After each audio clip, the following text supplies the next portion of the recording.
and then listen to our speaker. Once again, thank you, Dr. Dita, for joining us. Thank you.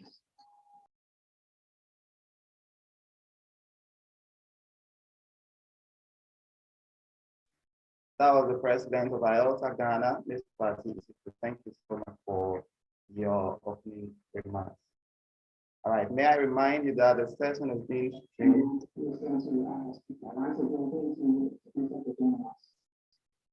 All right, so this session is being streamed live on our YouTube channel.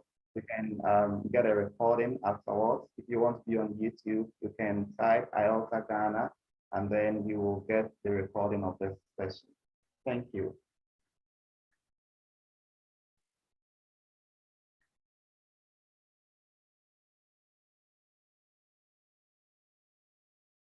All right, let me introduce the speaker for today, and then we will get into the webinar proper. Speaking to us today is Dr. Shirley Dita. Dr. Shirley is Associate Professor at the Department of English and Applied Linguistics of Philippine University in the Philippines, and currently the chair of the department. She holds a Ph.D. in Applied Linguistics from the same university, where she graduated with distinction. Dr. Dita considers World Englishes, Corpus Linguistics, and Austronesian Linguistics as her areas of interest. She has given various keynotes and plenary lectures, as well as workshops and theme panels on these topics. She mentors PhD and MA students, and likewise publishes topics around these areas. She has held various key positions in local and international organizations, such as being the president of the Linguistic Society of the Philippines, LSP, executive secretary of the Asian Association for Lexicography, AsiaLex, vice chair of the Philippine Social Science Council. Currently, she is a member of the executive board of the Southeast Asian Linguistic Society and the International Conference on Austronesian Linguistics. Likewise, she was the 2020 shareholder of the Brother Andrew Gonzalez FSC Distinguished Professorial Chair in Linguistics and English Education. She's currently working with Ariane Borlongan on the book Philippine English and the Dialects of English series published by Mouton de Gruyter. Likewise, she is a member of the editorial board of New Directions in World English Research, published by the Edinburgh University Press.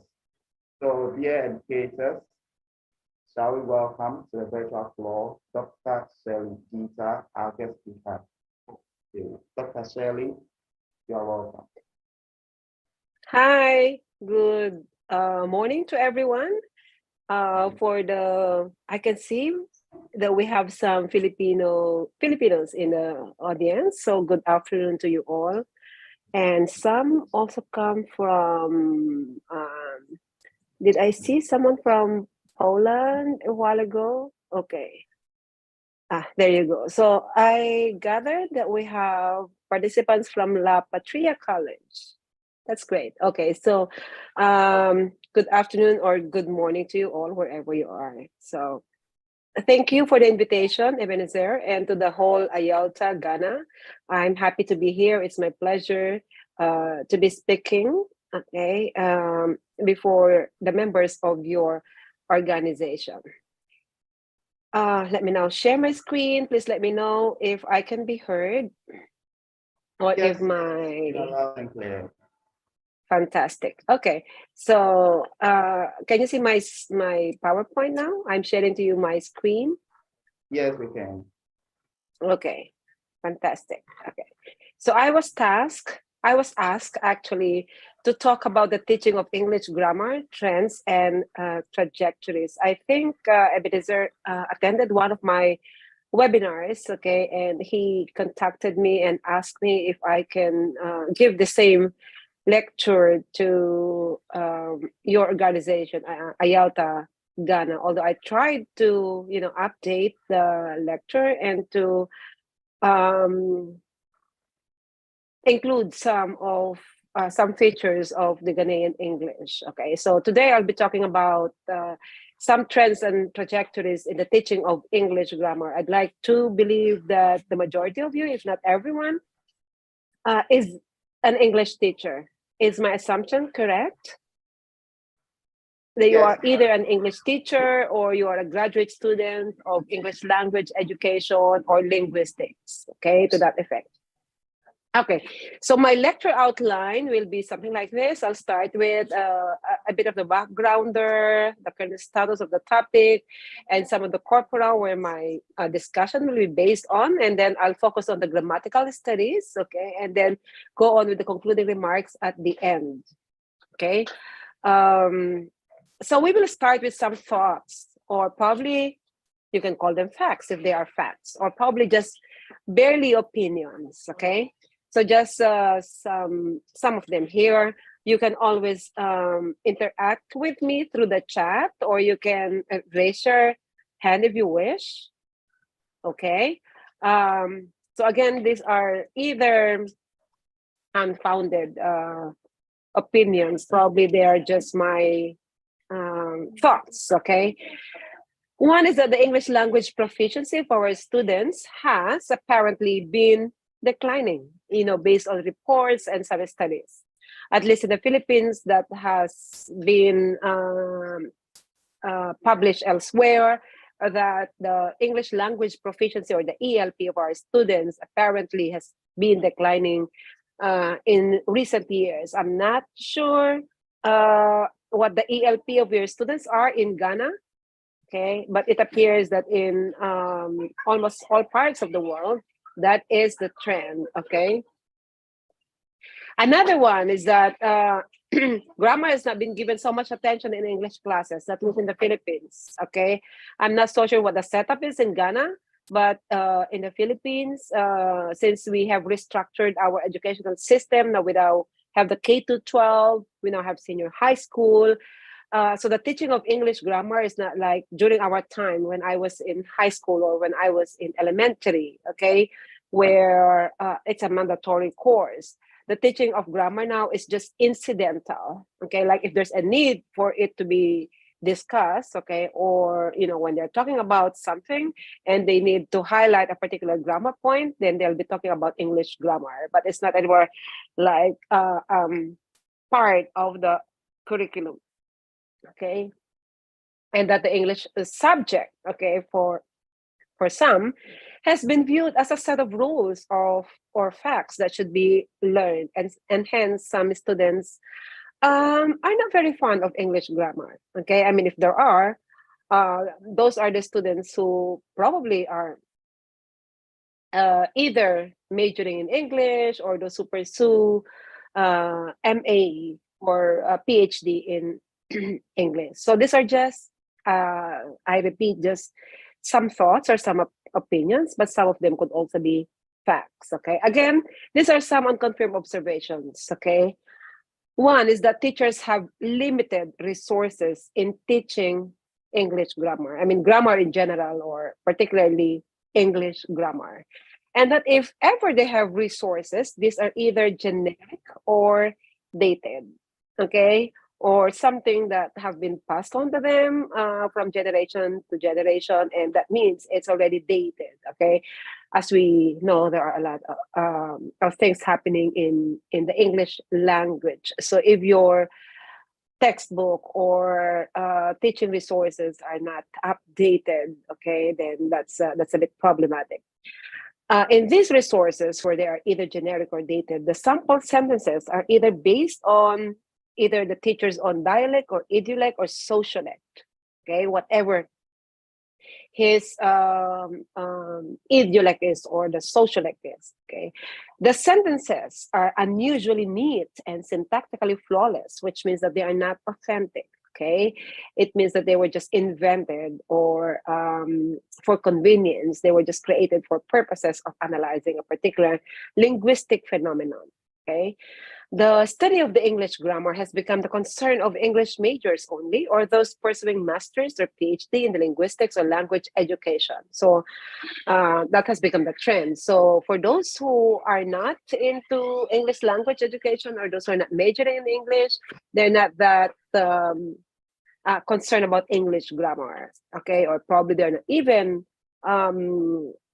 knowledgeable or aware that there are actually a set of grammar rules, or they're not very particular with their grammar. So again, these are some unconfirmed observations. Okay, so now I'll be talking about the teaching of English grammar, some trends and trajectories. I'll start off with the trend. Okay, and the trend in the teaching English grammar is all about using corpus. Okay, in teaching English grammar. I'm not so sure if you have already heard all about corpus, but during the pandemic, I have given a lot of online lectures, webinars, all about using corpus in the teaching of grammar, or using corpus in research or in linguistic analysis, or just corpus linguistics in general. So for today, I'll be talking all about English grammar, but at the same time, in discussing this one, I'll anchor my presentation with the corpus, okay, or corpus-based results of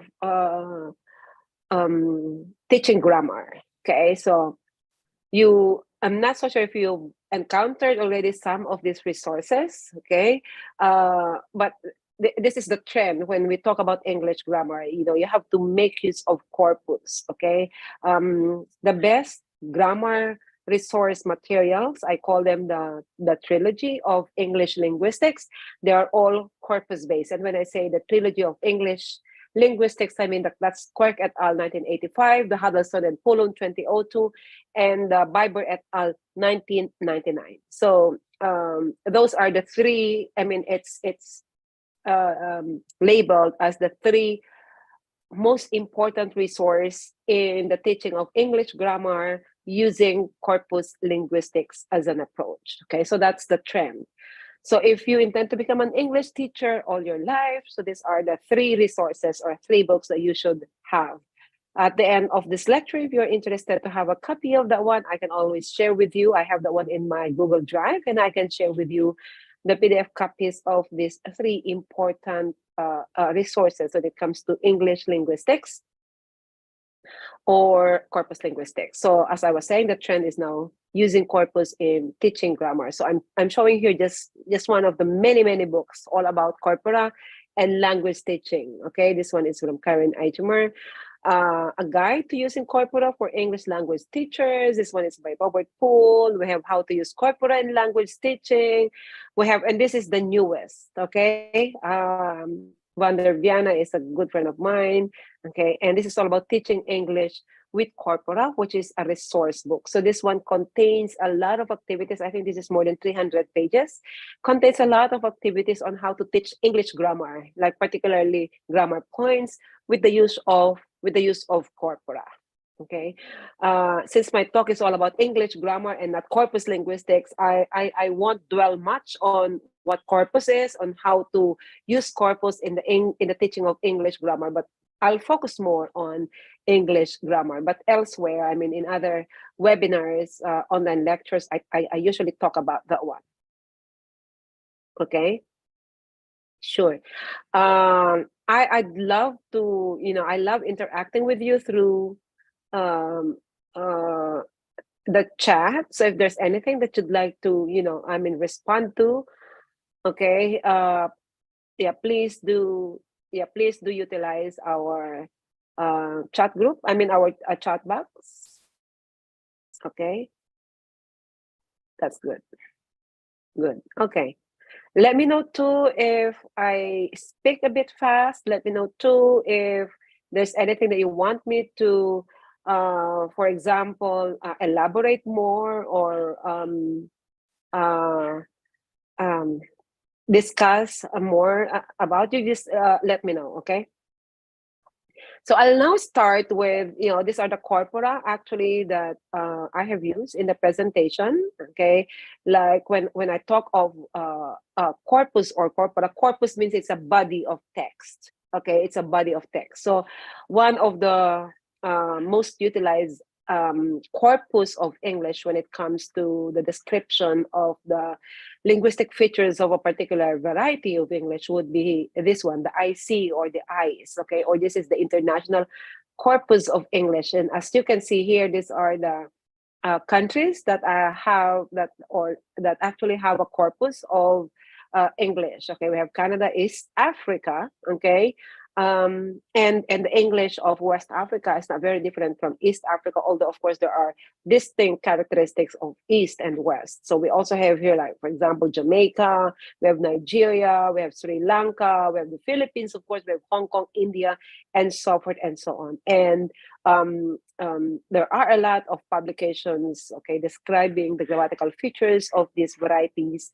using the ICE, or the International Corpus of English. Again, if you are into Corpus Linguistics, or if you want to have a copy of the ICE, I can always, loop you or include you in my G Drive. Okay, so I'm showing you now the biggest source when it comes to corpus. So this is the English-Corpora.org. So this is a lot of them are actually monitor corpus, but some are already static corpus.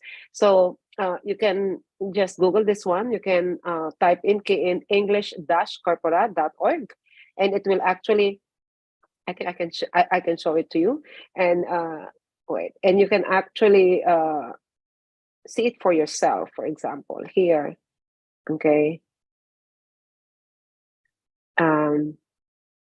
Can we possibly remove the okay, I can do that one. You know that every time someone enters, there's like a sound. I'm trying to remove that one. Okay. Where do I remove that one? Allow participants to. I'm trying to remove that one. Okay. Probably for the host, can we remove the sound when someone enters? Because I'm in AirPods. I'm in AirPods, and you can just imagine okay. Let me just remove my AirPods. Okay, because it's there you go. Can I be heard? Yes, please. We can hear you, though. Can I be heard? Yeah, I removed the AirPods because of every time someone enters. It's a bit there you go. Can you hear me? Can I get a thumbs up if you can hear me? Yes, please. We can hear you loud and clear. Okay, great. So let me now continue. Okay, so what I'm showing you now is the English-Corpora.org. So if you are on your laptop, you can just go to this site. It's just type in the English-Corpora.org, and this is what you get. For example, so here we have the biggest corpus to date, and we now have the news on the web, or the now corpus, which is considered now the biggest corpus to date, okay, that you can actually access. It has 15.7 billion words, okay, and this one is 2010 up to yesterday. And when you say yes, the monitor corpus, it is able to like gather or collect all words that are published in the web. Okay, so it has now 15.7 billion words. Okay, most of my examples here come from the global web base of English, or GLOBE, where Ghana is part of the 20 countries. Philippines is also part of the 20 countries. But even for the news on the web, or the now, the 20 countries here, one of them is Ghana. And here in the GLOBE corpus, one of the 20 countries included also here is Ghana, and so is Philippines. Okay, so if you'd like, for example, look for the features of Canadian English or Philippine English, or any of the inner or outer Englishes, you can consult this corpora. If there's anything that you'd like to clarify about the grammar point, you can always consult the corpora or corpus. Okay, so here we have the coronavirus corpus, which is the newest. Okay, it just started in 2020, and the coverage is until yesterday. Okay, there you go. And then we have other corpora included in this website. We also have the corpus, the movie corpus, the COCA here, which is one of the most used corpus actually in research and even in teaching. This is the corpus Contemporary American English and the corpus of historical American English. Okay, the other corpora like the Brown corpus or the LOB corpus and the Frown and the Flower actually have their own website. But what I'm showing you here would be the website, which contains a lot of corpora that you can actually utilize either in your teaching or in your research. Okay, I'm showing you here just to give you an idea. Okay, I just played actually with one of the here that's featured, and that's the Globe Corpus. Okay, this is the Globe Corpus, or the Global Web-Based English, because Ghana is one of the 20. So I look up some of the supposedly Ghanaian English words. Okay, these are the English words that are true in Ghana, but probably not in other countries. Okay, and true enough, when I look at the corpus, when I consulted the Globe Corpus, okay, that's where I discovered that they are only known in Ghana. In the same manner, some words that are only known in Philippine English. Showing you here. For example, you have the expression chop box. Okay, so you guys only people in Ghana would know what a chop box is. Okay, so this expression is not present in our English. Okay, we don't know what that means, or probably we have a counterpart of that one, but it's definitely not chop box. As you can see here in the results of the corpus investigation, we have here US, Canada, Great Britain, Ireland, Australia, New Zealand, and you have here the Ghana, that's the GH, and the PH here is the Philippines. As you can see, there's no occurrence in any other variety of English, but there are 9 in Ghana, and that is something else. Okay, another one is a bushmeat. Bushmeat actually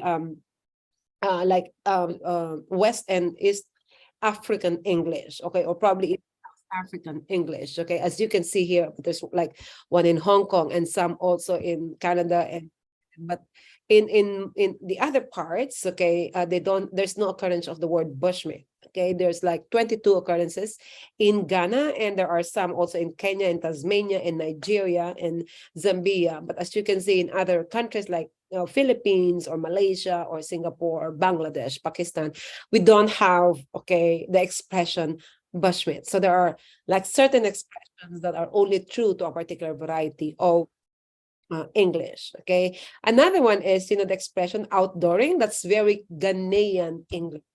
Okay, like we're outdooring. I'm not sure if you have indooring. Okay, but what I've heard only is that you have the expression outdooring. Okay, but not necessarily indooring. Do you have a word indooring? Okay. Yeah, you have chop money, chop box. Okay, these are very interesting Ghanaian English, actually. Something that we are not familiar with in the Philippines. Okay, so you have outdooring.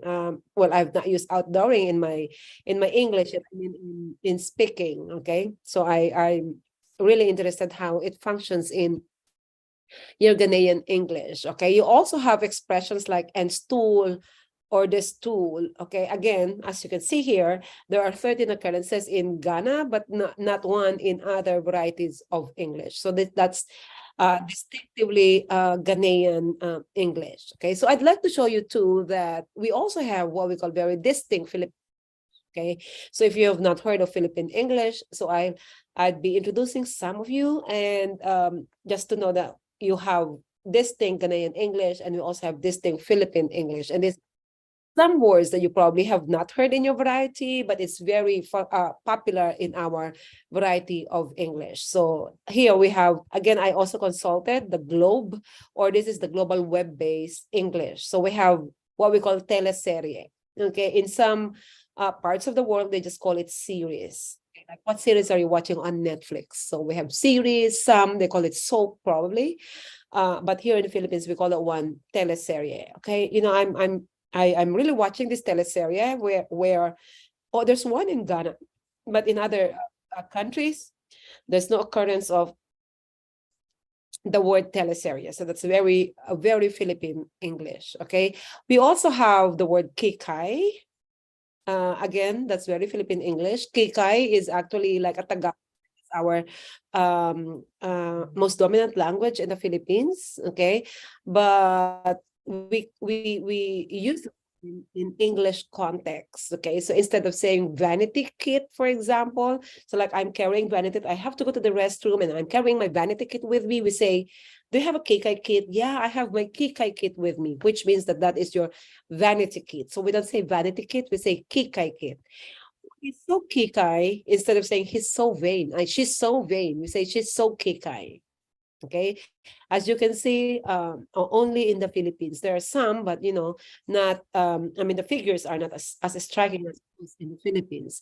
We also have the term baon. Okay, in other countries, that's the equivalent of packed lunch. For example, in Korea or in Japan, they call it packed lunch. So baon for us is also packed lunch, but it's more than packed lunch. Okay, even allowance, for example, like monetary allowance. Okay, we call that one baon as well. So the meaning of baon is actually wider in scope and in meaning than the usual lunchbox. So again, that's very Philippine English. We also have presidentiable. Okay, in other countries, you probably just call that one, who's your presidential bet, or who's the candidate, okay, or just a bet. Okay, for example, Donald Trump is running as a presidential candidate in 2024. But here in the Philippines, we call that one a presidentiable. Okay, like, wow, he's a presidentiable, meaning that he's running as a president. Oh, outdooring in Ghanaian English has the sense of child christening. That's interesting. Okay, outdooring. Okay, see, I've learned a new word today. Okay, that's really interesting. Good. Okay, and here also we have presidentiable. We also have like vice presidentiable, or if you are running for senator, then we call you a senatoriable. Okay, but those are only limited to senator, president, and vice president. We cannot call, for example, someone running for governor as governable, or someone running for mayor as mayorable. So you see, there are also limitations to that. But the suffix able is attached to president or vice president or to senator to form the word presidentiable, or someone who's running for that position. Okay, we also have the term like kilig. Okay, again, there's no direct translation to that one to English, but it's close to probably thrill or some exhilaration. Okay, but the kilig for Philippine English is so distinct that you can only explain or you can only express it using the term kilig. So for example, you saw, say, a celebrity, okay, or your celebrity crush. In the Philippines, they're very fond of celebrities. Or for example, you are idolizing, let's say, a Korean boy band, say for example BTS, okay, and when you hear them sing, you feel a certain kilig that is not the equivalent of thrill or exhilaration or whatever that is. So again, it's not captured by any other word in English, but just the word kilig. So the Filipino audiences here would understand what I'm trying to say here when you say kilig, as opposed to just thrill or exhilaration. Okay. So thank you, Dorothy, for explaining. So in Ghana, the baby is kept indoor for some time, probably until 3 months. Oh, so when the baby is finally brought out to be named and allow everyone to see him or her, it's termed as outdooring. That's interesting. So, that's again, that captures your culture, because in the Philippines, we probably, the equivalent of that one in the Philippines would probably be baptism. Okay. But babies here go out, even if they're newborn, they can always go out for everyone to see. So again, that has something to do with our culture. Okay, great. So I was just explaining all about kilig. As you can see here, there are 68 occurrences in the Philippines. It's none in any other countries. So again, that's distinctly Philippine English. Okay, so I just showed you that actually with the use of corpus, you can describe the linguistic features of any variety of English. And so what I will be doing here in the next slides to come will be talking about English grammar, but at the same time, like referring back to corpus, what they say, and so forth and so on. Because as I said in the beginning, the trend in the teaching of English grammar is actually the use of corpus. Okay, so again, I'll be explaining all about English grammar, and then later on we'll be presenting. Actually, I had to delete some of the slides. Okay, I had to delete a lot of slides about the corpus results of this English grammar points, because most of them are actually all about Philippine English, and it may not be of interest, okay, to the audiences. Okay, little did I know that there will be some Filipinos in the audience. Okay, but anyway, I'll focus more on the grammar points in the succeeding slides. Okay, as you probably would remember, okay, when we talk about English grammar, we talk about, you know, the parts of speech, right? Okay, so since we are all English teachers here, let's have a quick review of the parts of speech. Okay, yes, I'll be asking people, can someone, or could you possibly type in our chat box the grammar points, I mean the parts of speech that you recall? Just, you know, just type, okay, I can see nouns, I can see pronouns, adverbs. Thank you, Philip and Alex. Okay, then we have nouns, verbs. What else? We have prepositions, we have adjectives. What else? Okay, articles. What else? We have conjunctions, we have prepositions. There's one more.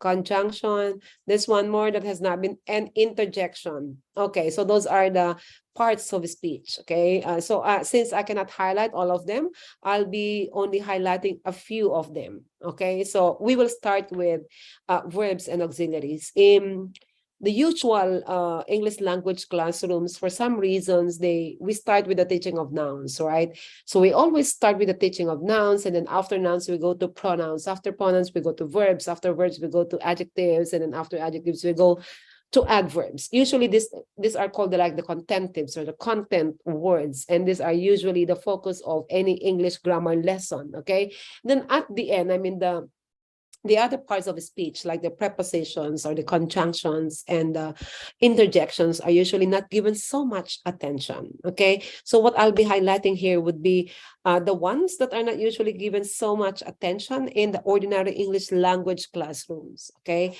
so as you can see here, I am discussing first verbs and auxiliaries because that should be the trend. Okay, in elementary, though, I would understand why the usual teaching of English grammar would start with nouns. Okay, that's because of what we call the noun bias, meaning that kids would know more, I mean, would be familiar with nouns first before any other parts of speech. Okay, I mean, they are able to name, for example, parts of their body. They are able to identify, for example, names of people around them before they can, for example, acquire the word for the actions or any descriptive word for that matter. Okay, however, when I mean, when we look at the structure of the English language, okay, you cannot actually have a sentence without a verb. Okay, you can have a sentence without nouns or pronouns, but not without verbs. And so the most problematic, okay, or the most important component of any sentence for that matter would be verbs. And so, okay, that should actually be the first focus when you are teaching English grammar. Okay, especially when you start teaching all about the parts of speech, it should be the verbs and auxiliaries, okay, rather than nouns and then pronouns. Okay, so I'll start with verbs and auxiliaries. Again, I don't have to give you a thorough review of all the parts of speech because I believe you are already familiar with them. Okay, the fact that you are English teachers, so I don't have to review you on that. But I'll just be highlighting some of the potential changes, okay, in the English grammar, okay, that probably have not been highlighted in some of your resources. Okay, I'm not so sure what resources you are holding at the moment. Okay, so when we talk about verbs and auxiliaries, okay, I'm constantly checking the chat box just so Okay, so okay, I like the idea that, you know, I mean, your answer, yeah. Is there any reason why you indicated verbs and auxiliaries? Okay, this is, yeah, because auxiliaries are parts of verbs. Good. Okay, I'll get to that.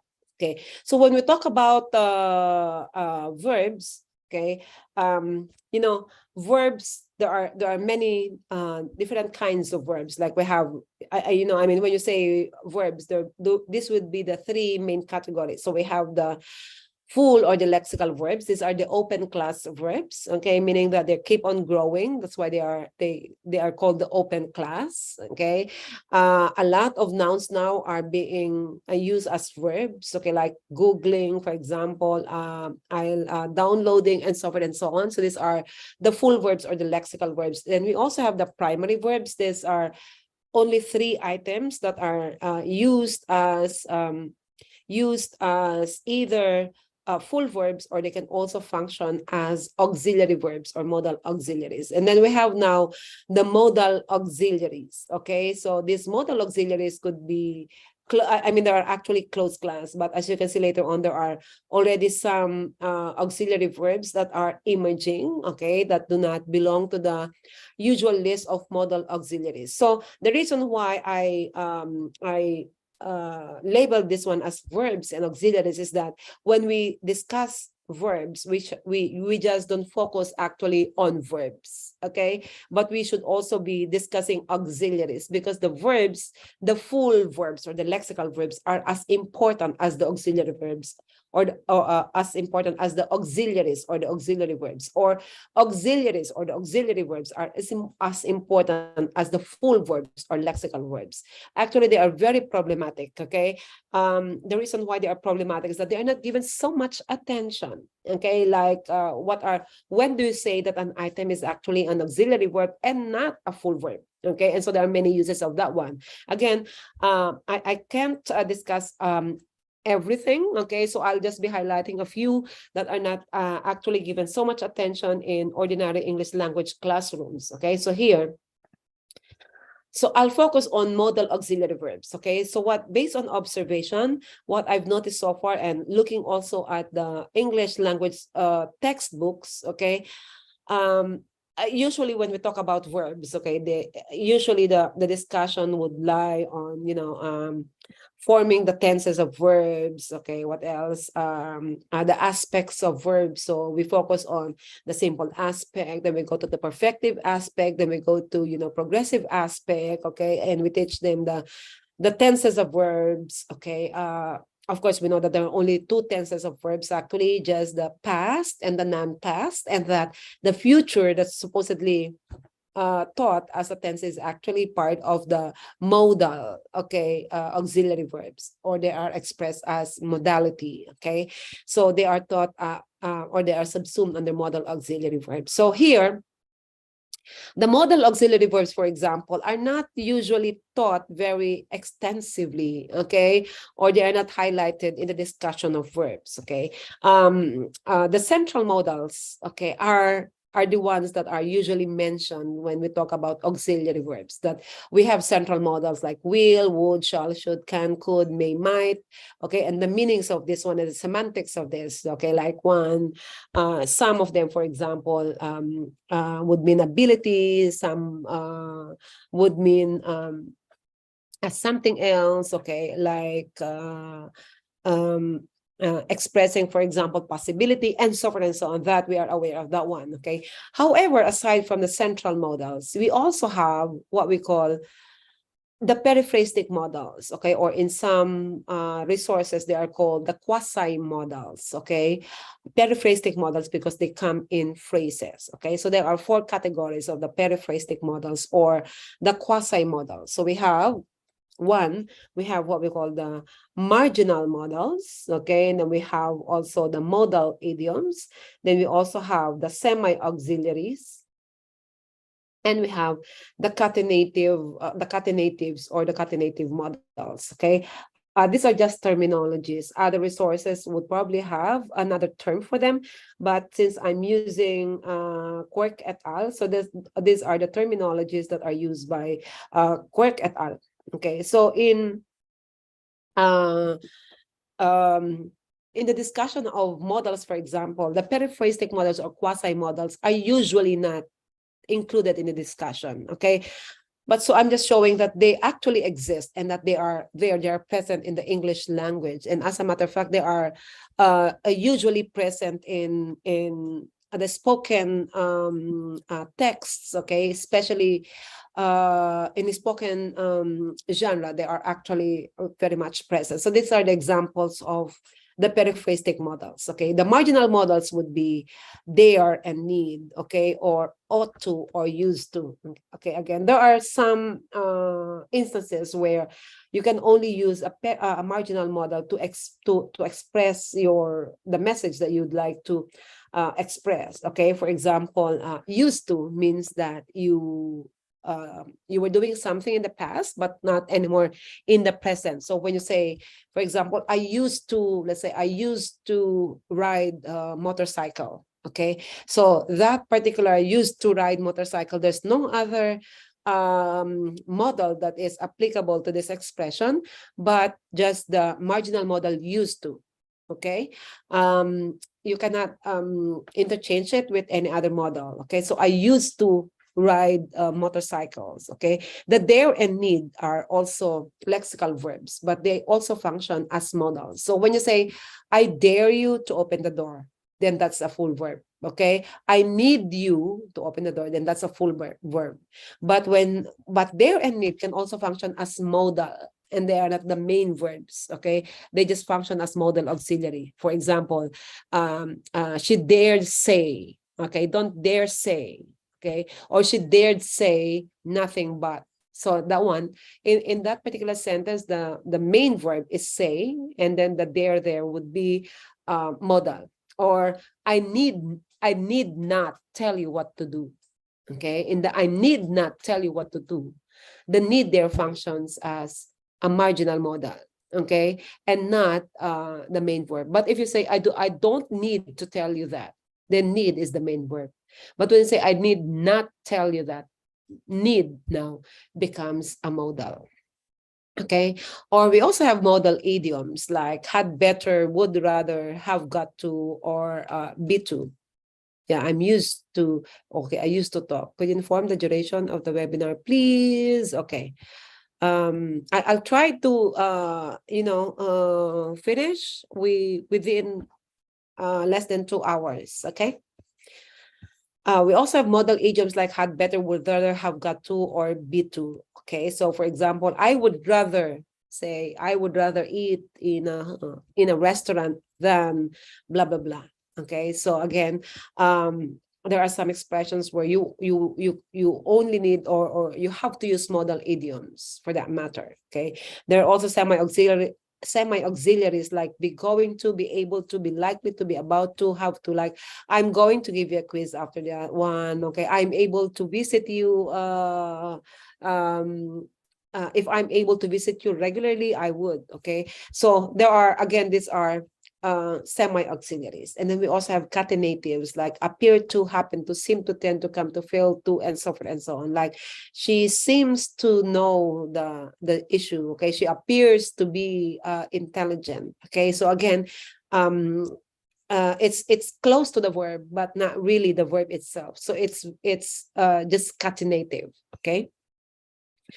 So like these are like expressions that you probably would encounter now and then. Like she used to want to be a firefighter, or I didn't used to enjoy green tea, but now I do. Okay, like, hey, you dare not forget me. So you see, these are periphrastic models, or you'd better study for the exam. Okay, the main verb here is study. Then you have you had better, but it's usually the had is usually written this way, like you'd better, or I would rather trust a woman's instinct than a man's reason. So these are just examples of periphrastic models, okay? Why are periphrastic models actually necessary? I mean, why are they not given so much attention in the English language when they are necessary, actually? So I'll just give you some instances where you have to use the periphrastic model equivalent because the central model does not work, actually. So here, have to is similar to must. Like these days, you must work hard if you want to succeed. Okay, that one is perfectly grammatical, right? So you understand that when you say these days, you must work hard if you want to succeed. Does it mean that when need and there are used with negative? Yes, they become modals. Yep. Like I need not elaborate that anymore. Okay, so the need there is a modal. Okay, but if you use I do not need to elaborate that one, then the need there becomes the main verb. Okay, because your auxiliary is the do operator. Okay. Here, these days, you must work hard if you want to succeed. Okay, so here the must is the appropriate modal, right? But if you are expressing that one in the past, okay, for example, you are narrating it. So say in those days, you cannot anymore use the must here, although they have the same meaning. In those days, you cannot say in those days, you must work hard if you wanted to succeed. Then it becomes ungrammatical. So you have to say in those days you had to work hard if you wanted to succeed. Because here the good thing about periphrastic modals is that they tend to behave like ordinary verbs because they have the past form. But for must, it does not have the past form equivalent, and so you cannot say in those days you must work hard if you wanted to succeed. But you can use the periphrastic modal equivalent of must, which is have to. Here, for example, another example would be semi-auxiliary. For example, there are certain semi-auxiliaries that can fill slots in the modal verb paradigm where modal auxiliaries of equivalent meaning cannot occur. For example, we know that can means ability, right? Okay, so we say we haven't, we can solve the problem. If that's the positive counterpart of it, we can solve the problem. But if you cannot solve the problem, you cannot say we haven't could solve the problem. You cannot say that. Okay, so what you're going to do would be to use the periphrastic equivalent of can, which is been able to. Then you can say we haven't been able to solve the problem. If you were not able to solve the problem, you cannot say we haven't could solve the problem. Okay, that's not acceptable. But you say we haven't been able to solve the problem. Okay, or another one is that the two. Wait.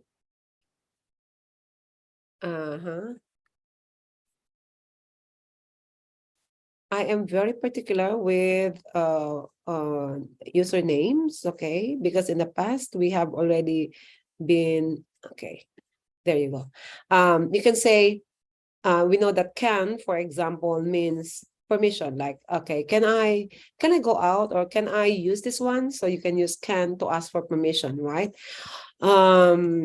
But again, there are instances where you cannot use can to express permission, but you can use the periphrastic equivalent of can. So for example, you cannot say to can speak freely is a human right. Okay, like if you are allowed to speak freely, the permission, okay, then it's a human right. But you can use the equivalent of can, which is be allowed to. Then you can say to be allowed to speak freely is a human right.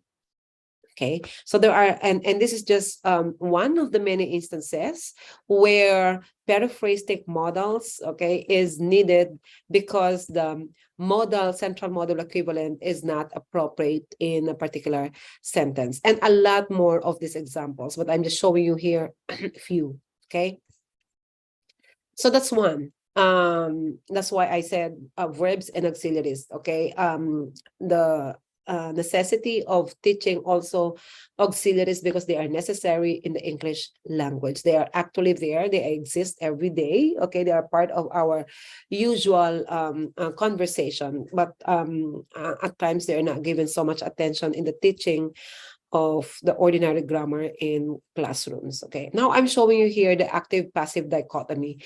Part of the teaching of English would be all about voices of English. Voices of verbs, right? So all about active and passive. However, I have noticed in some English textbook that When the lesson is all about active, passive, or voices of verbs, okay, it's just teaching when we use active and transforming active into passive, or the other way around, transforming passive into active, okay, without highlighting that there are some active passive dichotomy constraints, meaning that not all constructions in active can actually be passivized, or not all passive constructions can be converted into active sentences. Okay, so we have what we call the active, verb constraints. We also have the object constraints, and we also have the agent constraints. Okay.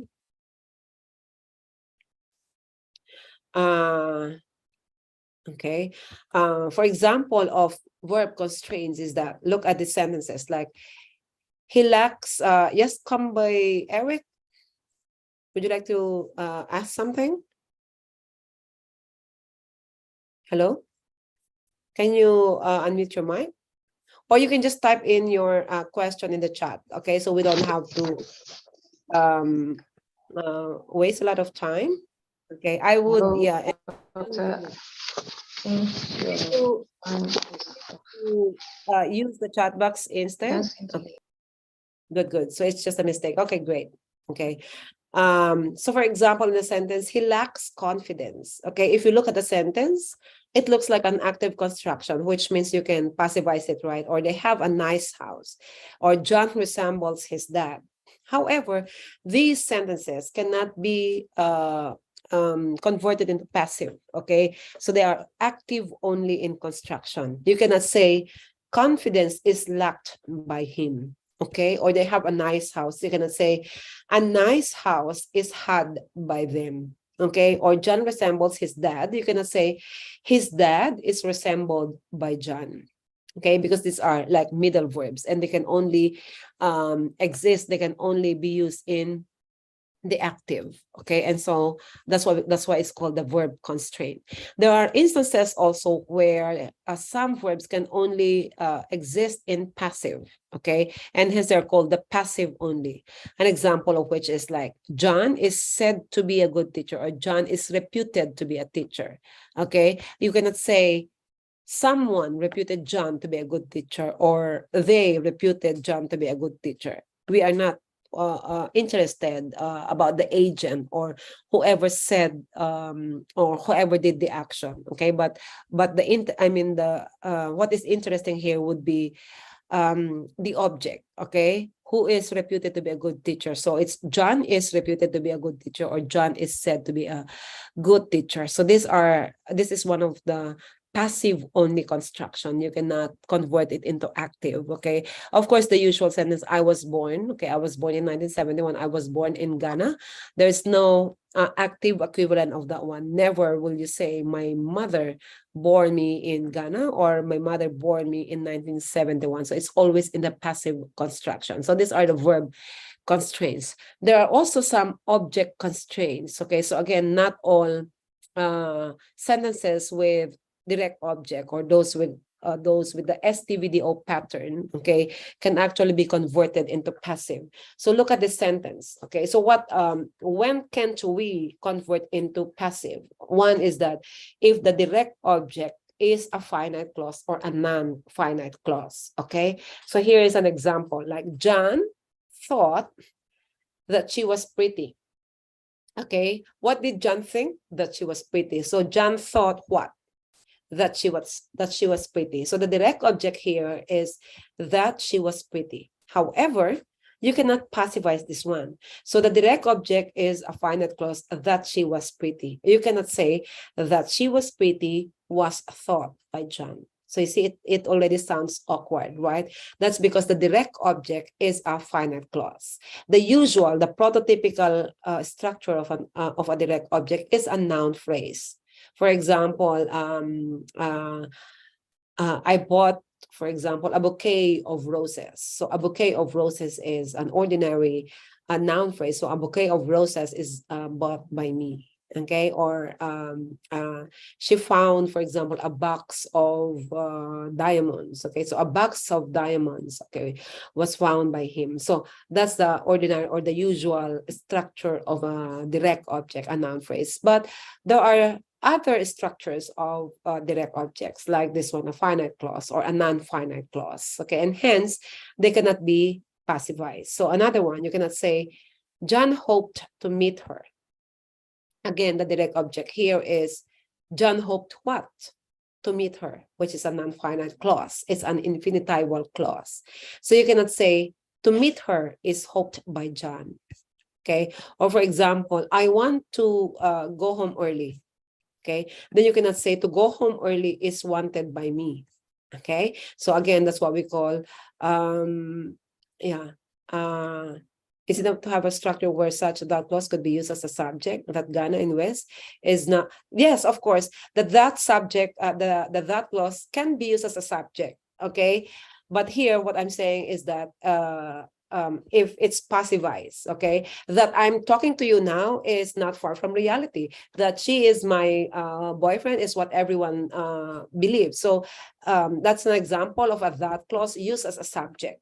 Okay, I have nothing against that one. That clause used as a subject. But if you look at the structure of that one, it's in the SLVC pattern. Here, what I'm saying is that it's in the STVDO pattern. This one, the that is used as the direct object. But if you passivize it, okay, then the structure is not the same. Okay. Another one is the agent constraint. Okay, there are times that the agent is not anymore necessary. So that means that you cannot express it in active. For example, sentences like this hotel was built in 1970. Okay, this one is perpetually passive because the agent of the sentence is not necessary, or it's unknown or insignificant, and hence you cannot express it in active. Okay, so you cannot say the construction workers built the hotel in 1970. It's always in a passive, like this hotel was built in 1970. Okay, so again, what I'm highlighting is that when you talk about voices of verbs, we just don't teach our students how to transform active into passive, or the vice versa, passive into active. We should also highlight that there are some constraints in the active-passive dichotomy, which I have discussed today. Okay. Another one that's usually highlighted in the teaching of verbs would be forming the complex verb phrases. Okay, so how should we form complex VP? Okay, when we teach verbs, usually we start with the tenses, it's the past and the non-past. Then we go on with the aspects of verbs. So we have the simple aspect, we have the perfective aspect, then we have the progressive aspect, and then we give examples of those. But what is not highlighted is that how do we form complex verb phrases? Okay, now there are combinations to that one. As you know, complexity, for example, noun phrase complexity or verb phrase complexity are actually the signposts of English proficiency. It means that if you can make your noun phrases or verb phrases, for example, complex, okay, that means that you have very high English language proficiency. Those are markers actually of English language proficiency. So here, Quirk et al. Are telling us that there are actually, combinations that you can actually adapt. So we can encourage our students to form complex verb phrases. Okay, so here we have the symbols A, B, C, and D. Okay, so A, there's a missing slide here. So A is modal, B is perfective, C is progressive, and D is passive. Okay, usually we don't teach them how to form complex verb phrases. We teach this one separately, like we discuss all about tenses and aspects separately, and then we talk about voices of verbs separately, and then we also talk about modals separately, right? But combining all these different concepts, okay, we can actually teach them how to form complex verb phrases, and that there's like a combination that they can actually adapt. So again, A would be using modals. We just talked all about modals a while ago. They could be central modals or periphrastic modals. B would be to form the perfective and not just the simple verb. Then C would be forming the progressive, and then D would be forming the passive of that, okay? So for example, instead of just saying the doctor examined the patient, that's the prototypical sentence, right? The doctor examined the patient, where you only have a one-word verb, examined. You can actually make it a bit complex, okay, by, adapting a, for example, we start with AB. So that means modal and perfective. So the doctor may have examined the patient, or we can have ABC. That's a modal, a perfective, and a progressive. Okay, the doctor may have been examining the patient for 3 hours already. Okay, or we can say an ABD. So meaning the patient may have been examined by the doctor this morning. Okay, or we can have, ABCD. So it's all those four. Like the patient may have been being examined by the doctor when I arrived this morning. Okay, or AC may be examining, or ACD may be being examined. Okay, or AD as in maybe examined, BC as in has been examining, the doctor has been examining the patient for 3 hours already, or BCD has been being examined, the patient has been being examined by the doctor when I got home, BD as in has been examined, and CD as in being examined, and so forth and so on. Okay, so what I'm saying here is that when we encourage our students to make their verb phrases complex, okay, we can teach it, we can teach the combinations. We can adapt the A, B, C, D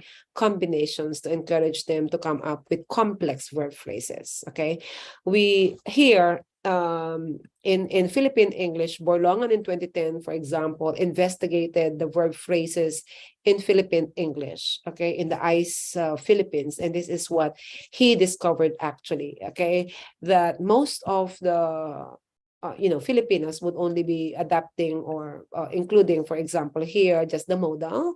Very few occurrences of AB. This is the modal and perfective. But as you can see, very few occurrences of the combination of modal and perfective and progressive, just 5. And there's not one occurrence of the ABCD, like there's a modal, perfective, and progressive, and then it's passivized, okay? And also for the BCD combination, okay, that's the perfective, progressive, and then it's passivized, as you can see here. So this shows that, since our students are not taught this way, okay, they wouldn't even think that it's actually possible to combine all these 4 codes. Like you can have a modal, you can, make it passive, and then you can also use the progressive or the perfective aspect of the verb instead of just using the plain one-word verb. Okay. Now we go to nouns and determiners. Okay. So this is how usually the functions of nouns are taught in English language classrooms, like very neatly, something like this, okay? So here I'm showing you the many functions of father in the sentence, like father just came, that's subject, like Mr. Tony is my father, then that's subjective complement, or the children love their father, that would be object. The children gave their father a hug, that would be indirect object, or we are waiting for our father, that would be object of the preposition. Or Sally never called her stepfather father, that's objective complement, okay?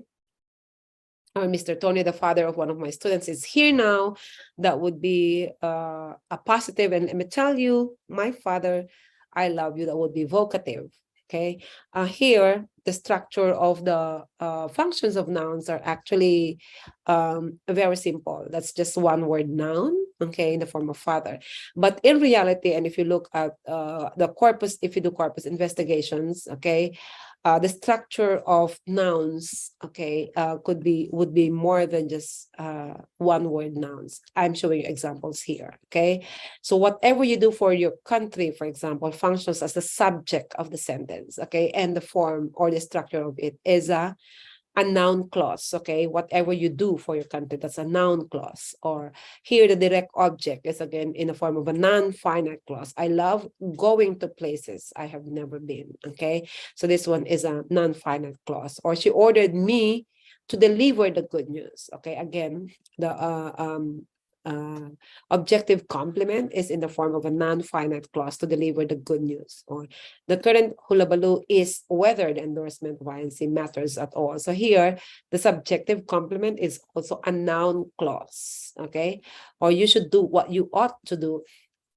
Here, you should do what? Okay, the direct object is again in the form of a noun clause, okay? Or seeing the youth participate in rallies was an eye-opener to many, okay? The subject here is in the form of, again, a non-finite clause, okay? So this is what I was referring that when we teach, for example, the function of nouns, we just don't use the usual ordinary NPs, but we can check again the corpus and see what are the usual structures of, subjects or direct objects or subjective complement and so forth and so on.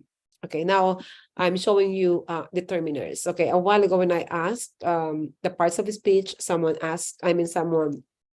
answered articles. Okay, as you may know, articles are subsumed under determiners. Okay, but in the current teaching of grammar, the determiners are actually not a separate part of speech, okay? They are subsumed under adjectives. That's because they come before nouns. But if you look at Quirk et al., okay, the teaching of nouns would always go along with the teaching of determiners, because you cannot have nouns without determiners, or you cannot have determiners without nouns. And so these two items are always taught hand in hand. So we say nouns and then determiners, okay? And article is just one of the many determiners. So article, the, and an, okay, are part of the determiners. And as a matter of fact, the negative no is classified also as article and not just adverb of negation, okay? No is also an article, like, for example, the man, let's say the man went out, okay, or a man is needed here, or no man is needed here. So it has the same function, and so it functions just like article, okay? We also have the possessives like my, our, your, appearing before nouns, okay? So they are determiners or relative pronoun forms, or demonstratives, or indefinite pronouns, or cardinal numbers, or ordinal numbers, or possessive proper nouns appearing before nouns. They are all classified as determiners, okay? Again, you cannot have nouns without determiners, okay?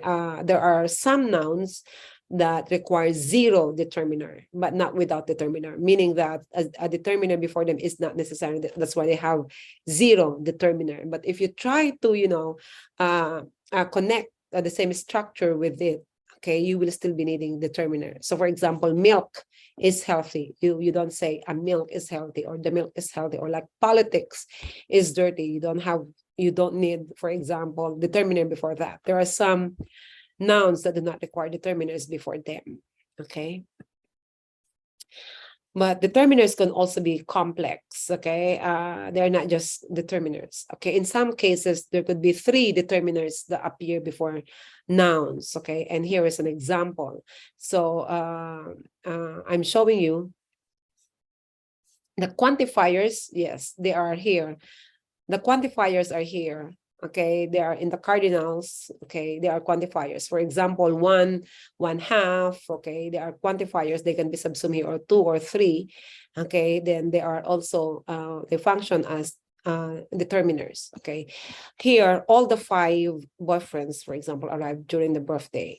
As you can see, the simple subject here is boyfriend, but there are 3 determiners that appear before the noun. So here, if you have 3 determiners, okay, so now we can classify them as, having a central determiner, we have a predeterminer, and then we have a post determiner. Okay, here the central determiner is the article the, and then the predeterminer is all, okay, and then the post determiners would be like ordinal or cardinal numbers are post determiners. So there's also a structure in there, okay? Never can you say the all 5 or 5 all the boyfriends arrive here. So it's all, the structure is that if you have a central determiner, then You can only, and there's a list of this one, okay? You can find this one in the Quirk et al. What items are considered predeterminers, what items are considered the central determiner, and which ones are post determiners. Okay, the central determiners would be, you know, the articles, okay, and the indefinite pronouns like some, okay, many. Those are the central determiners. Okay.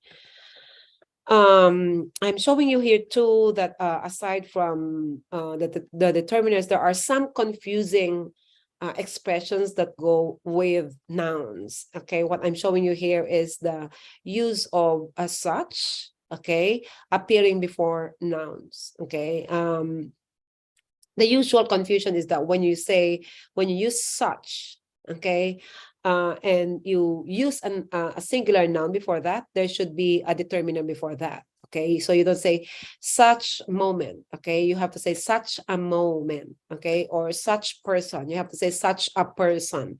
But if you don't want to use a determiner before that, then the noun should be in plural, like such people, such problems, such issues, okay, then you don't use a determiner before that. Okay, so here we've seen that in some outer Englishes varieties, okay, there's a confusion in the use of determiner before singular nouns after such. Okay, this is what the table actually shows us.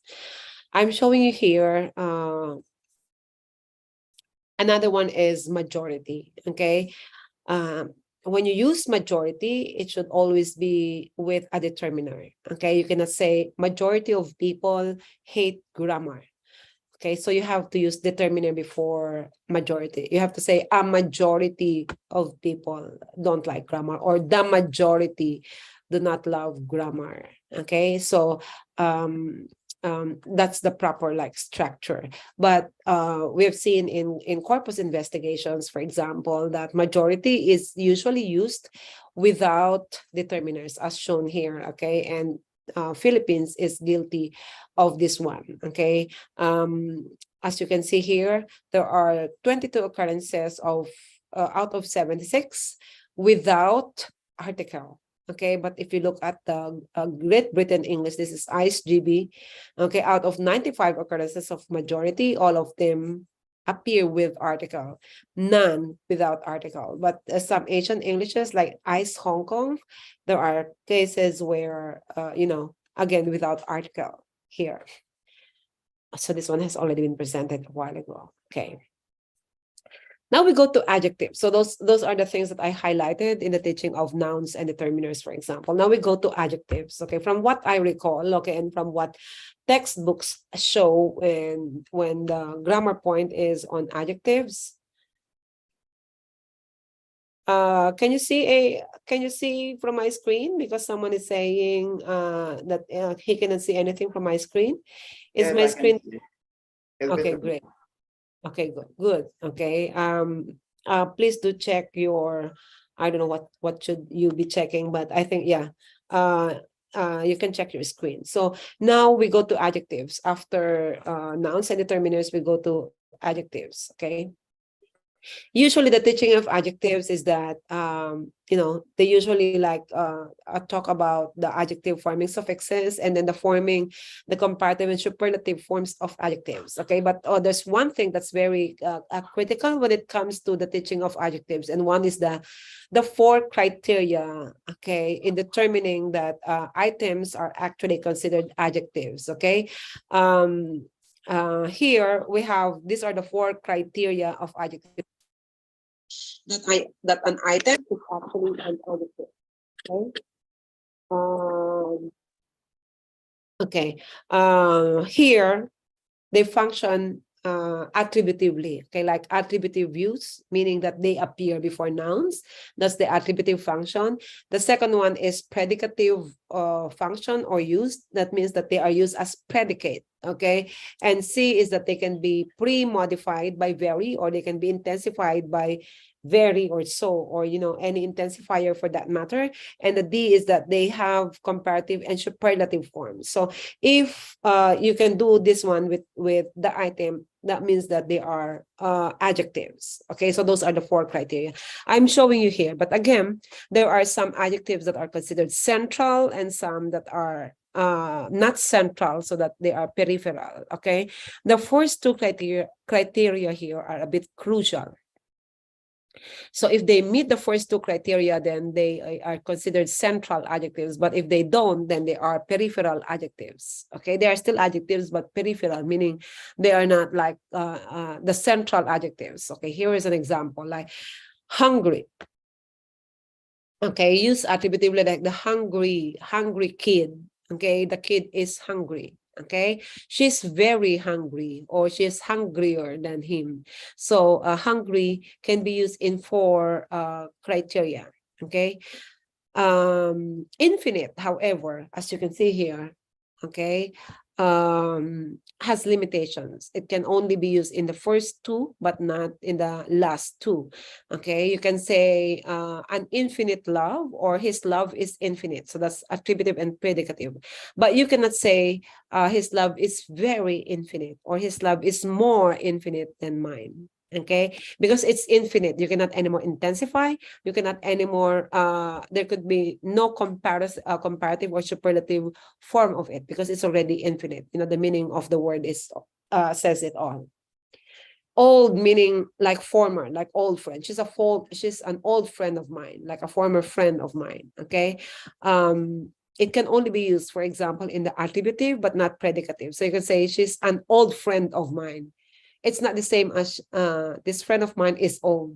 Okay, that's the predicative use, because again, that means the chronological meaning of old. Okay, but you can use it in the like just a very old friend of mine. Okay, or an older friend of mine. Okay, so you can use those, but not as predicative. Okay, afraid, as you can see here, is problematic. You can use in the attributive function. You can only use it in the predicative and everything. So you can say the child is afraid, but you cannot say the afraid child. Okay, or asleep, for example, you cannot say asleep can only be used in a predicative. I'm asleep, or the girl is asleep. But you cannot say the asleep girl is here. Okay, or you cannot also say she's very asleep, or you cannot also say she's more asleep than him. Okay, either you are asleep or you are awake.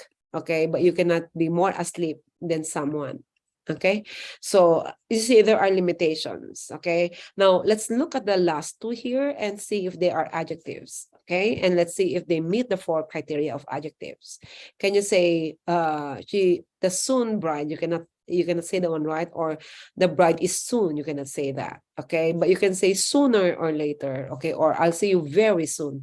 If they only appear, if they can only meet the primary modification and the comparison, but not the first 2, that means they are not adjectives at all, because in reality they are actually adverbs. More so if they do not meet any of the criteria, all the more that they are not adjectives, then probably they are adverbs. Okay, but here again, when we talk about adjectives, we also have to teach the constraints of this one. Okay, and here are the constraints. Like some adjectives can only function predicatively, meaning they cannot function in the attributive, like an example of which is afraid. Okay, so you can only say the people are afraid, but never can you say the afraid people. Okay, so it's problematic. So it's an adjective, but they can only function in the predicate use, or they can only function predicatively.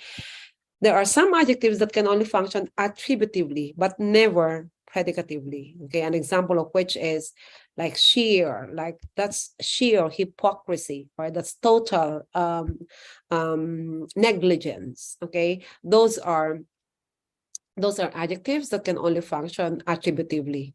You cannot say that hypocrisy is sheer. You can only say that's sheer hypocrisy.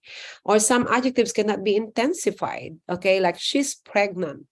Okay, you cannot say she's very pregnant. You can only say she's pregnant or she's not.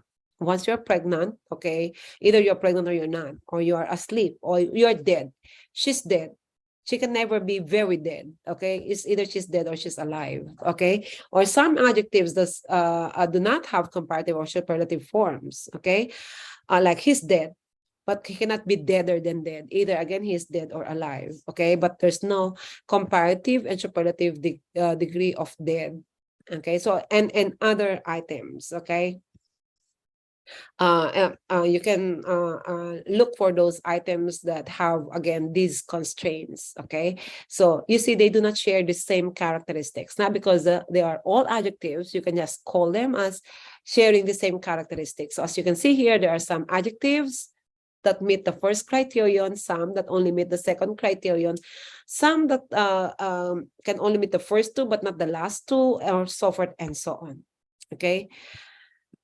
Now I go to adverbials. So one of the most problematic items actually in the English language would be the adverbials. Okay, in the old grammar classrooms. Okay, from what I recall, when we talk about adverbials, they only talked about, you know, the different types of adverbs, like adverb of time, adverb of manner, adverb of frequency, adverb of negation, and any other adverbs. Okay, but there's more to adverbs than those types of adverbs. As a matter of fact, that's just one type of adverb. Okay, so here I'm not calling them adverbs, but because even the traditional definition of adverb is also problematic, like adverbs modify verbs, adjectives, and another adverbs, because adverbs are actually more than that.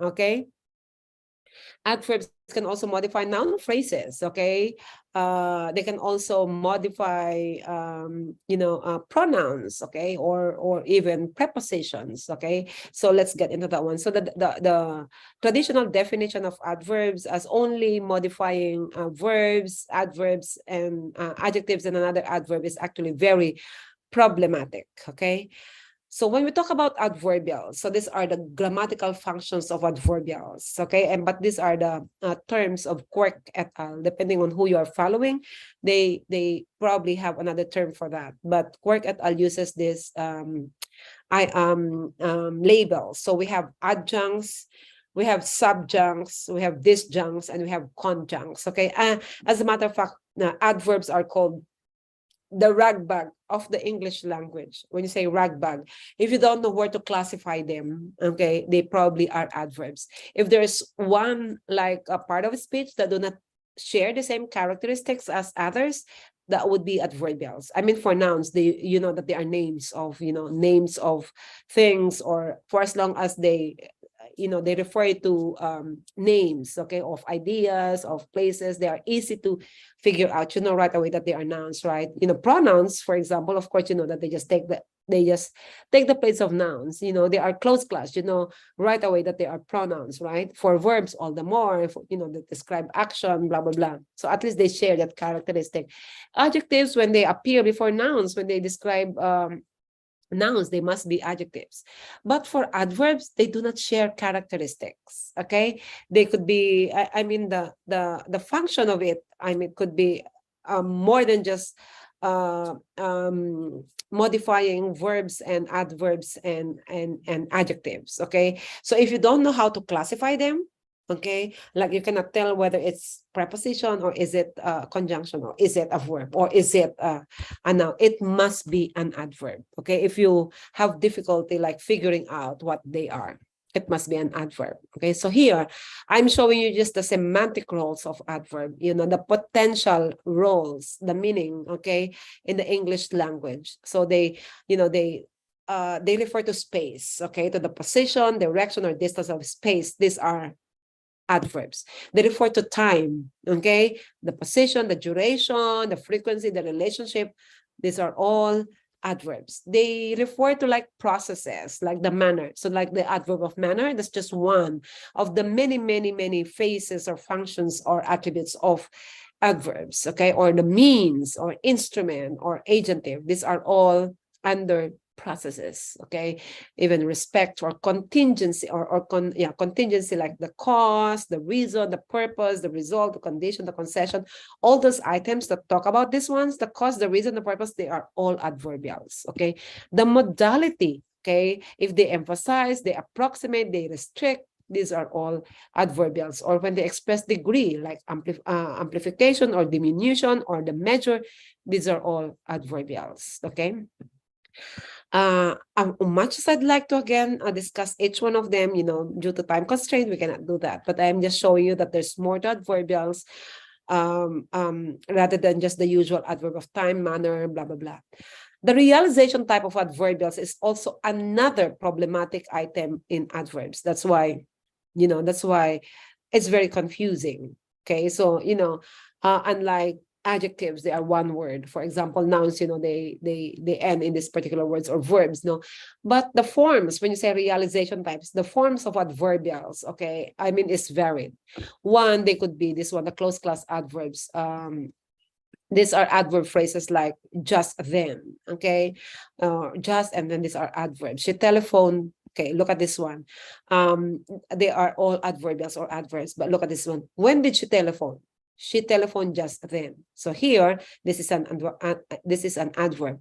When did she telephone? Okay, another adverb phrase. She telephoned recently. So this one is an ly word. Ly adverbs are the easiest to identify. But here, telephone just then. So it's an adverb phrase. Okay, describes the time. When did she telephone? She telephoned last week. If you look at the structure, it's actually a noun phrase. Okay, like week is noun, and then the descriptor for week is last week. So it's a noun phrase. When did she telephone? She telephoned in the evening. So in the evening, okay, or prepositional phrase is actually the most dominant form of an adverbial. Okay, or she telephoned at nighttime. So that's prepositional phrase. Or you can also, the form could also be a verbless clause. When did she telephone? She telephoned though she's obviously ill. Or you can say, she telephoned though obviously ill. So if you look at the obviously ill, the subject and the verb are missing. You don't have to say, she telephoned though she is obviously ill, because it's already understood that you're referring to the she here. She telephoned although she is obviously ill. So you can drop the subject, and you can also drop the verb, and you can just say she telephoned though obviously ill. So that's a verbless clause. You can also use a non-finite clause. When did she telephone? She telephoned while waiting for the car. That was the time when she telephoned. So if you look at the structure, okay, so it's a non-finite clause, while waiting for the car. Or again, you can also use a finite clause. When did she telephone? She telephoned after she had seen the announcement. Okay, so here, if you look at the structure, it's a finite clause. Okay. Interestingly here, one of my PhD mentees look at the structure of adjuncts in Philippine English. Okay, and this is what she found out, that of the many structures of Philippine English, or the realization types of adjuncts in Philippine English, the most dominant would be the prepositional phrase. Okay, not the single adverb. Okay, that's what we, in elementary, that's what we are explicitly taught, right? These are adverbs, like the ly adverbs or single word adverbs. But in the dissertation of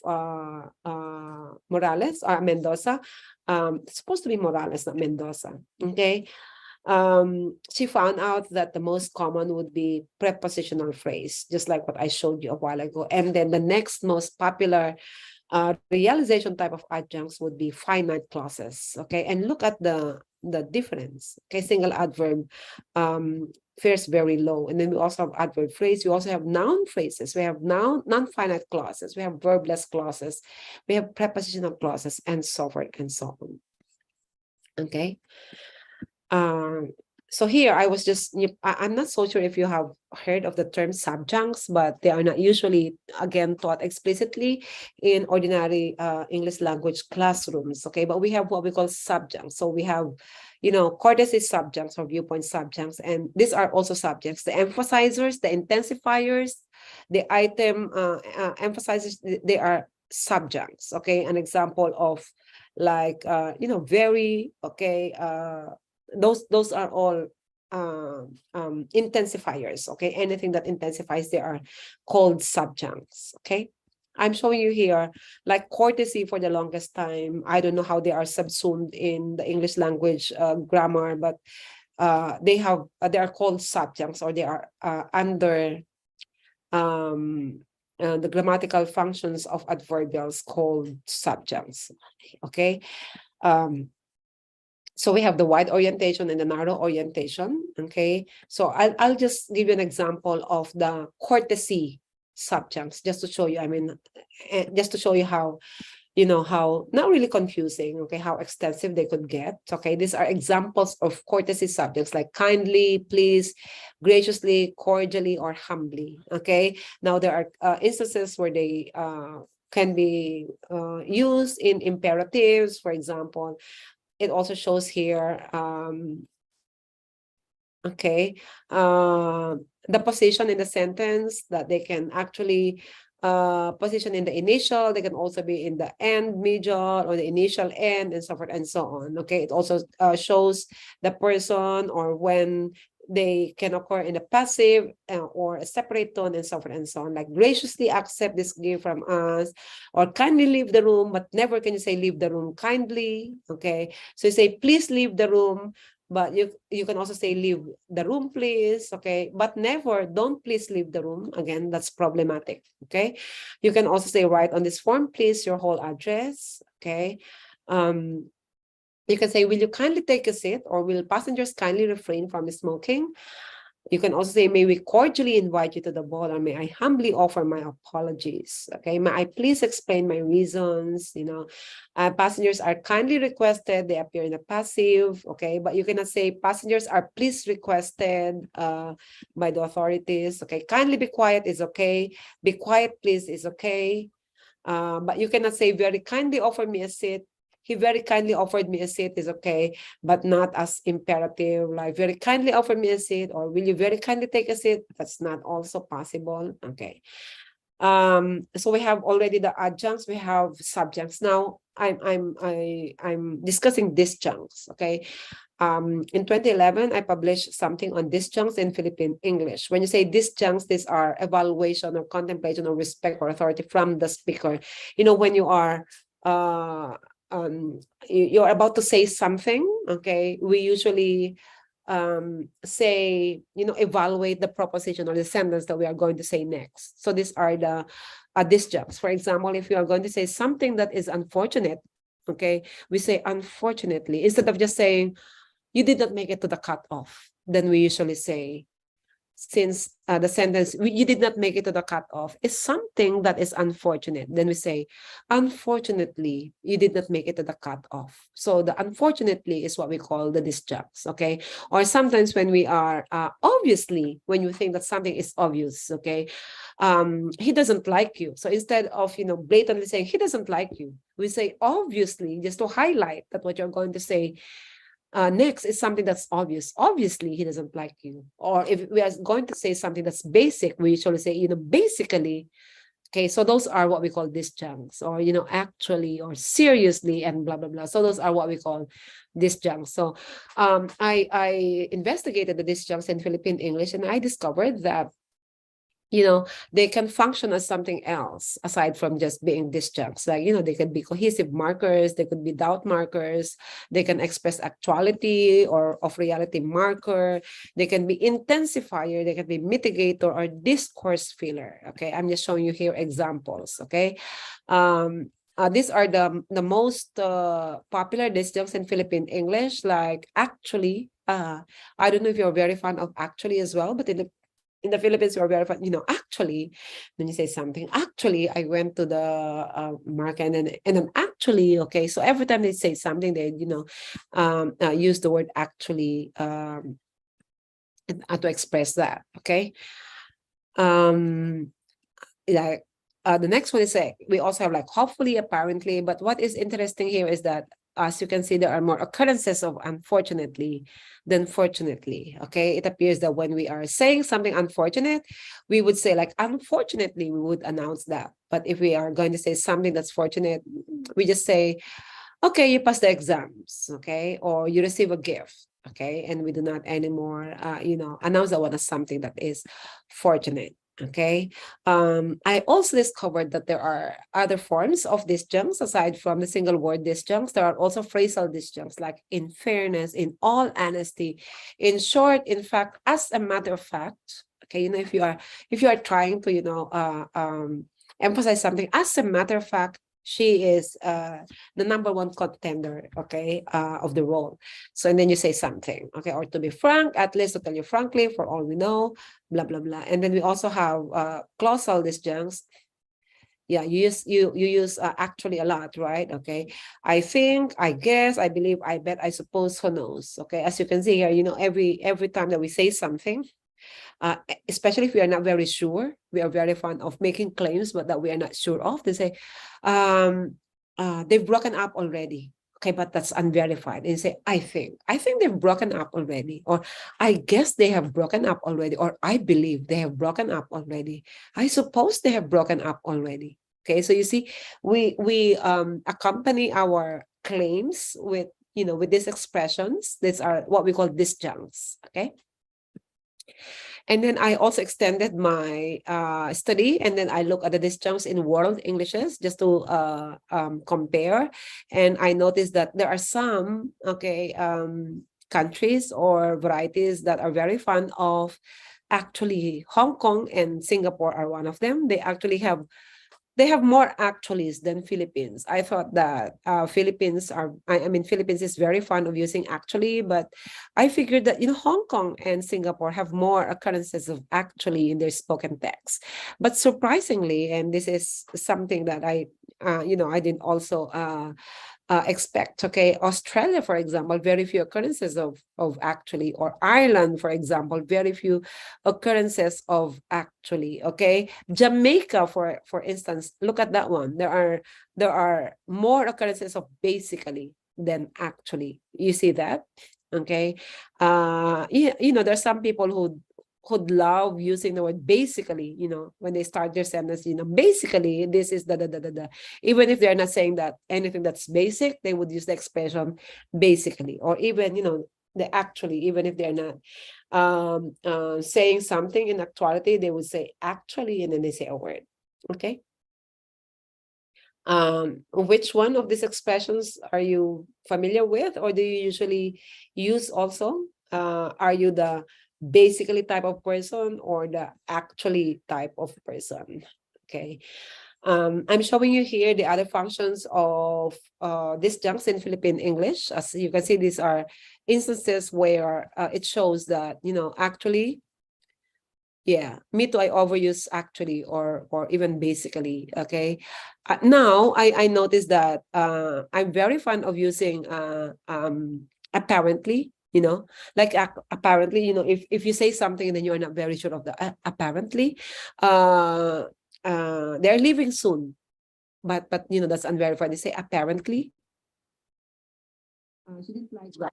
Or, and since I've not verified that one, say apparently she didn't like that. Okay, and so forth and so on. Here I'm showing you that in Philippine English, okay, the disjuncts, okay,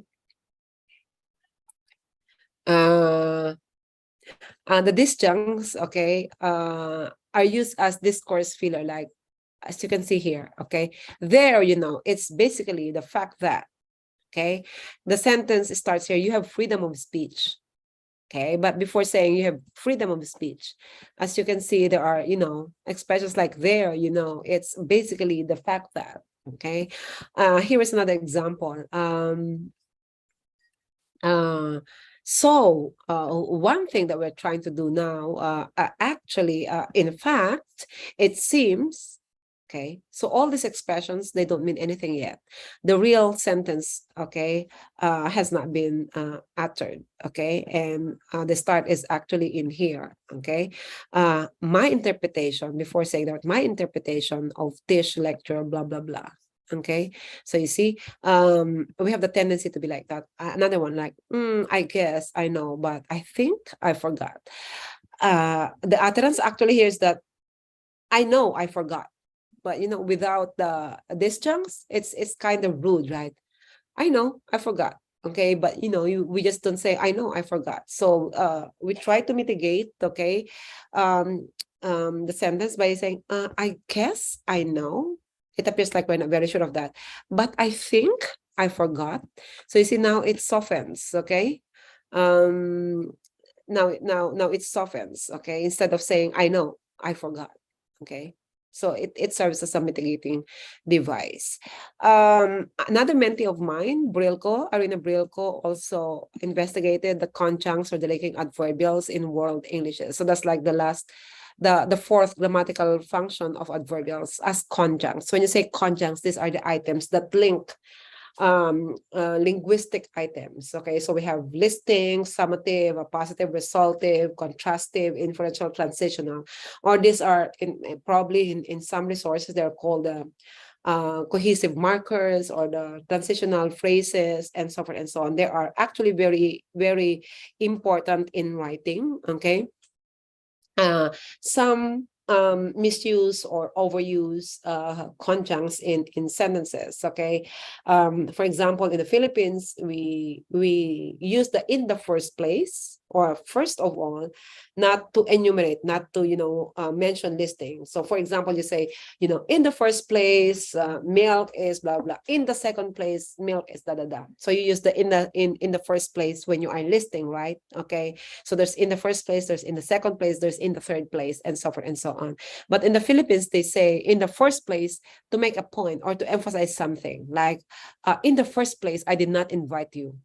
Okay, so and then there's no more in the second place. Okay, or they would usually say, like, they are used as like subordinate conjuncts, like first of all, okay, I did not invite myself. Okay, so as you know, first of all should be used when you are enumerating something, like first of all, second of all, third of all. But in the Philippines, they use first of all, okay, to make a point. Again, like first of all, let me just make myself clear. First of all, I did not invite myself here, and then go on with the sentence. But there's no mention of second of all or third of all at all. Okay, so that's the fourth grammatical function of adverbial. So what I'm trying to say here is that when we get to adverbs in our lessons, okay, we should not only be describing or mentioning or teaching explicitly all about adverb of time, manner, or adverb of frequency, or adverb of negation, because there's more to adverbs than just those. Those are just adjuncts. So we have, I showed you subjuncts, I showed you disjuncts, and here I'm showing you conjuncts. So those are the four grammatical functions of adverbials. Okay. So here, this is what Borlongan has discovered in the linking adverbials used in world Englishes. Okay, so this is a comparison in academic, prose, news, fiction, and conversation of here 7 corpora of world Englishes. Here, for example, in the East Africa, okay, the conjuncts are actually used in academic prose. Okay, very consistently Hong Kong academic prose as well. Okay, they are also very popular in conversation, okay, and so forth and so on. But in Jamaica, in Nigeria, for example, there are not too many, for example, conjuncts as can be seen, as can be deduced by the bar graph in here. Now I go to prepositions. Okay, so I'm done with adverbials. Okay. Oh, good to know. So we have also, I mean, do you use, like, in the first place, first of all, if you are trying to emphasize an opinion, but not as listing, okay? Because in the American English or British English, they use first of all, or in the first place, okay, for enumeration. In the first place, and then there's in the second place, and there's in the third place, okay? Or first of all, or second of all, or third of all. Now I go to preposition. What I've so far notice, and probably this is true to your case also in Ghana, the teaching of preposition is usually at the end, okay, of the school year, okay, and at times they only highlight few prepositions. What I've seen so far is that they only teach, for example, the differences between in, on, and at, okay, and that's it. Okay, there are many problematic items when it comes to prepositions, but what is usually highlighted will just be the differences or the distinctions between and among in, on, and at. Okay, I'm showing you here that there's more to prepositions. Okay, for instance, we have monosyllabic prepositions like this one. These are all the monosyllabic prepositions. We also have polysyllabic prepositions, and there are a lot of them, notwithstanding, Okay, we also have marginal prepositions, meaning there are some items, okay, that are that can function either as verb or as conjunction, like for example, granted, okay, or following, or considering, or excluding, okay. They are, for example, granted that you are not coming here, okay, or things like following his resignation, okay, following the, for example, following the command of the blah, blah, blah. So you see, it could actually be a preposition. It could also be a conjunction. It could also be a verb for that matter, okay. We also have complex prepositions, okay, as you can see here. So we have two-word sequences. Okay, so we have up against, as per, apart from, exclusive of, for example, owing to, okay, instead of. These are all complex prepositions, okay? These are two-word sequences, but we also have three-word sequences, okay? For example, here we have the in, noun, of combination, like in aid of, in case of, in consequence of, in charge of, in behalf of, in view of. We also have in, noun, with combination, like in accordance with, in common with, in compliance with, in conformity with, in line with, in composition, in comparison with. We also have by, noun, of combination, okay, like by dint of, by virtue of, by means of, by way of. Or we also have on, noun, of combination, like on account of, on behalf of. So these are actually the combinations. Again, they're not usually taught explicitly in classrooms, as though these combinations do not exist, as though these complex prepositions do not exist, but they do. You probably would encounter them, especially in formal essays, or in research articles, or in academic writing, okay, or in memoranda in reports, okay. They make use extensively of complex prepositions in those kinds of articles, okay. I'm showing you here that prepositions could be problematic, especially in the case of Philippines, okay? We tend to use the non-standard preposition, okay? Here, the standard is based on, but in the Philippines, we say based from, okay? Another one is that the standard is result in, but in the Philippines, we say result to, okay? There you go. Okay. Here, I'm showing you, for example, that here, the based on is the standard one, okay, as you can see here. And then we also have based from, okay, and then the result in, and then the result to, okay. Okay, but here in the Philippines, we have the tendency to use based from instead of based on, okay? I'm showing here from the globe, okay? Based on, for example, everyone uses based on, okay? See, everyone. But in the Philippines, we have the tendency to say based from. I can say that in Ghana, well, there are occurrences of that, but not as, as like, I mean, like, how we use it in the Philippines. As you can see, we have like 101 occurrences of based from in the Philippines. The reason for that is that in the Philippines, we have very simple prepositional system, okay? We only have nang and sa, two items for prepositions. And so the tendency is to, I mean, we get confused with what prepositions goes with a particular verb, okay? So we attach from instead of on. We say based from, or we say result to instead of result in. We say bound to instead of bound for. Okay, those are just examples. Okay. As you can see here, the based on and from in globe B. Okay, that's what I just shown, right? Okay. Now, what I'm showing here is that instead of teaching, for example, the prepositions like that, okay, a good way of teaching prepositions is to teach multi-word verbs, okay? Because there are certain prepositions that go along with certain verbs. And so we have what we call the phrasal verb, we have prepositional verb, and we also have the phrasal prepositional verbs, okay? So phrasal verbs are those that, verb and adverb, Okay, these are the verbs that actually have a one-word equivalent, like touchdown, okay, landed, like set up, construct. Okay, so these are phrasal verbs. Okay, but there are also prepositional verbs, meaning that there are certain verbs that when you use them, you have to use a preposition. Okay, you cannot use them without preposition, or there are certain prepositions that go with certain verbs. For example, when you say invested, every time you say the word invested or the verb invested, you have to, of course, use the preposition in. Like he invested in property. You cannot say he invested property. You're gonna say he invested for property, or you're gonna say he invested to property. So the preposition that goes with the verb invested would be in.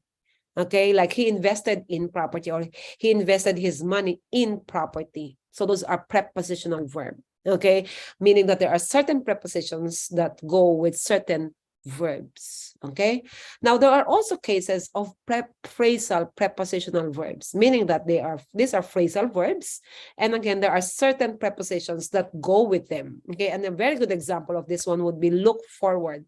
So look forward is the phrasal verb, right? But what goes with it, okay, would be the preposition in. So you cannot say look forward, I mean to, I said. You cannot say look forward in. You can only say look forward to. Let's say, I look forward to the party. I look forward to meeting you soon. I look forward to listening to your talk.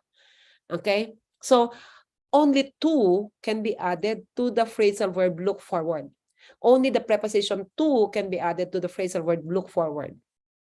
See, now if that's not taught explicitly, so the tendency is, people saying, I look forward in your lecture, I look forward by, and so forth and so on. And there's no combination like that. Okay, so it has to be, they are, some prepositions should be taught, okay, as collocates of certain structures. So that's what I'm showing you now. Okay, again, this kind of lesson is never taught explicitly in English language classrooms. Okay, but these structures are actually, they exist, they are there. I don't know why they are not taught explicitly. So I recall when I was teaching all about multi-word verbs to my, these are MA already and PhD, and they claim that we have not actually encountered the expression multi-word verb, that there are, we didn't even know that there are actually prepositional verbs or phrasal prepositional verbs. They've heard of phrasal verbs. Okay, it's like just a verb and another small item that's called phrasal verb. Okay, there are phrasal verb. When you say phrasal verb, these are the combination of verb and an adverb. Okay, and there's a one word equivalent of that one. Okay, those are phrasal verb. Okay, like I'll set up. Okay, give in. Okay, I'll give up. So those are phrasal verb. Wait, I'm not. I will not be. The Infinix. There's someone like Infinix hot template. I'm not accepting that one because I do not trust the name. Okay, so anyway. Here, so we have the multi-word verbs. Okay, so I have one mentee that actually investigated the multi-word verbs in world Englishes. So if you have not encountered this one, so Quirk et al. Provides actually a list of the phrasal verbs, the prepositional verbs, and the phrasal prepositional verbs. Okay, so the good thing about this one is that you will never be confused with what prepositions come with these particular structures, like here. So give something to, like go through, okay, look at, okay, obtain something from, okay, or like hold on to, keep up with, look out for, turn away from, turn back to, come up with, get back to, get away with. How to get away with murder, those things, come out of, okay, I'm coming, like, end up with, okay. So these are the expressions. So if prepositions are not taught this way, like what they appear with or what they are collocated with all the time, then that it becomes really confusing, especially for languages that have very simple prepositional system, just like Philippine languages. We only have 2 prepositions. So I cannot imagine, mastering all these many prepositional words in English. Okay, so here I'm showing you that one of my mentees, Jennifer Ella, in 2019 investigated the use of multi-word verbs in world Englishes. Here, she investigated in Australian English, blah blah blah, and so forth and so on. And this is like these are the number of occurrences of the phrasal verbs, prepositional verbs, and the phrasal prepositional verbs. Okay, and as you can see, it's the inner circle Englishes that make use of a lot of these items. Okay, that means again that it could be a mark of very high English language proficiency if you know how to play with all these phrasal verbs, prepositional verbs, and phrasal prepositional verbs. So all the more that we have to teach them explicitly, because that actually could be a mark of high English language proficiency. Okay. Okay.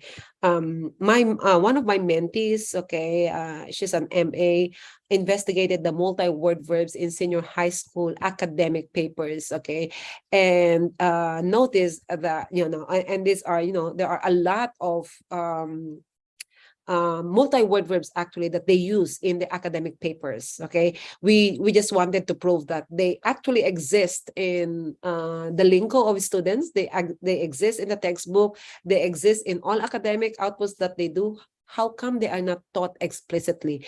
And these are like the number of frequency, okay, of these multi-word verbs in senior high school academic papers. Okay, and what is exciting here is that there are actually innovations, and we call this one innovations because they tend to, deviate from the prescribed multi-word verb, okay? And that is the effect of not teaching them explicitly in classrooms. So instead of result in, we saw result to with 187 occurrences, and these are academic outputs of students. Okay, so instead of based on, we say based from in the Philippines. Instead of cope with, we've seen instances of cope up with. And this is not just one or two or three occurrences, as you can see here.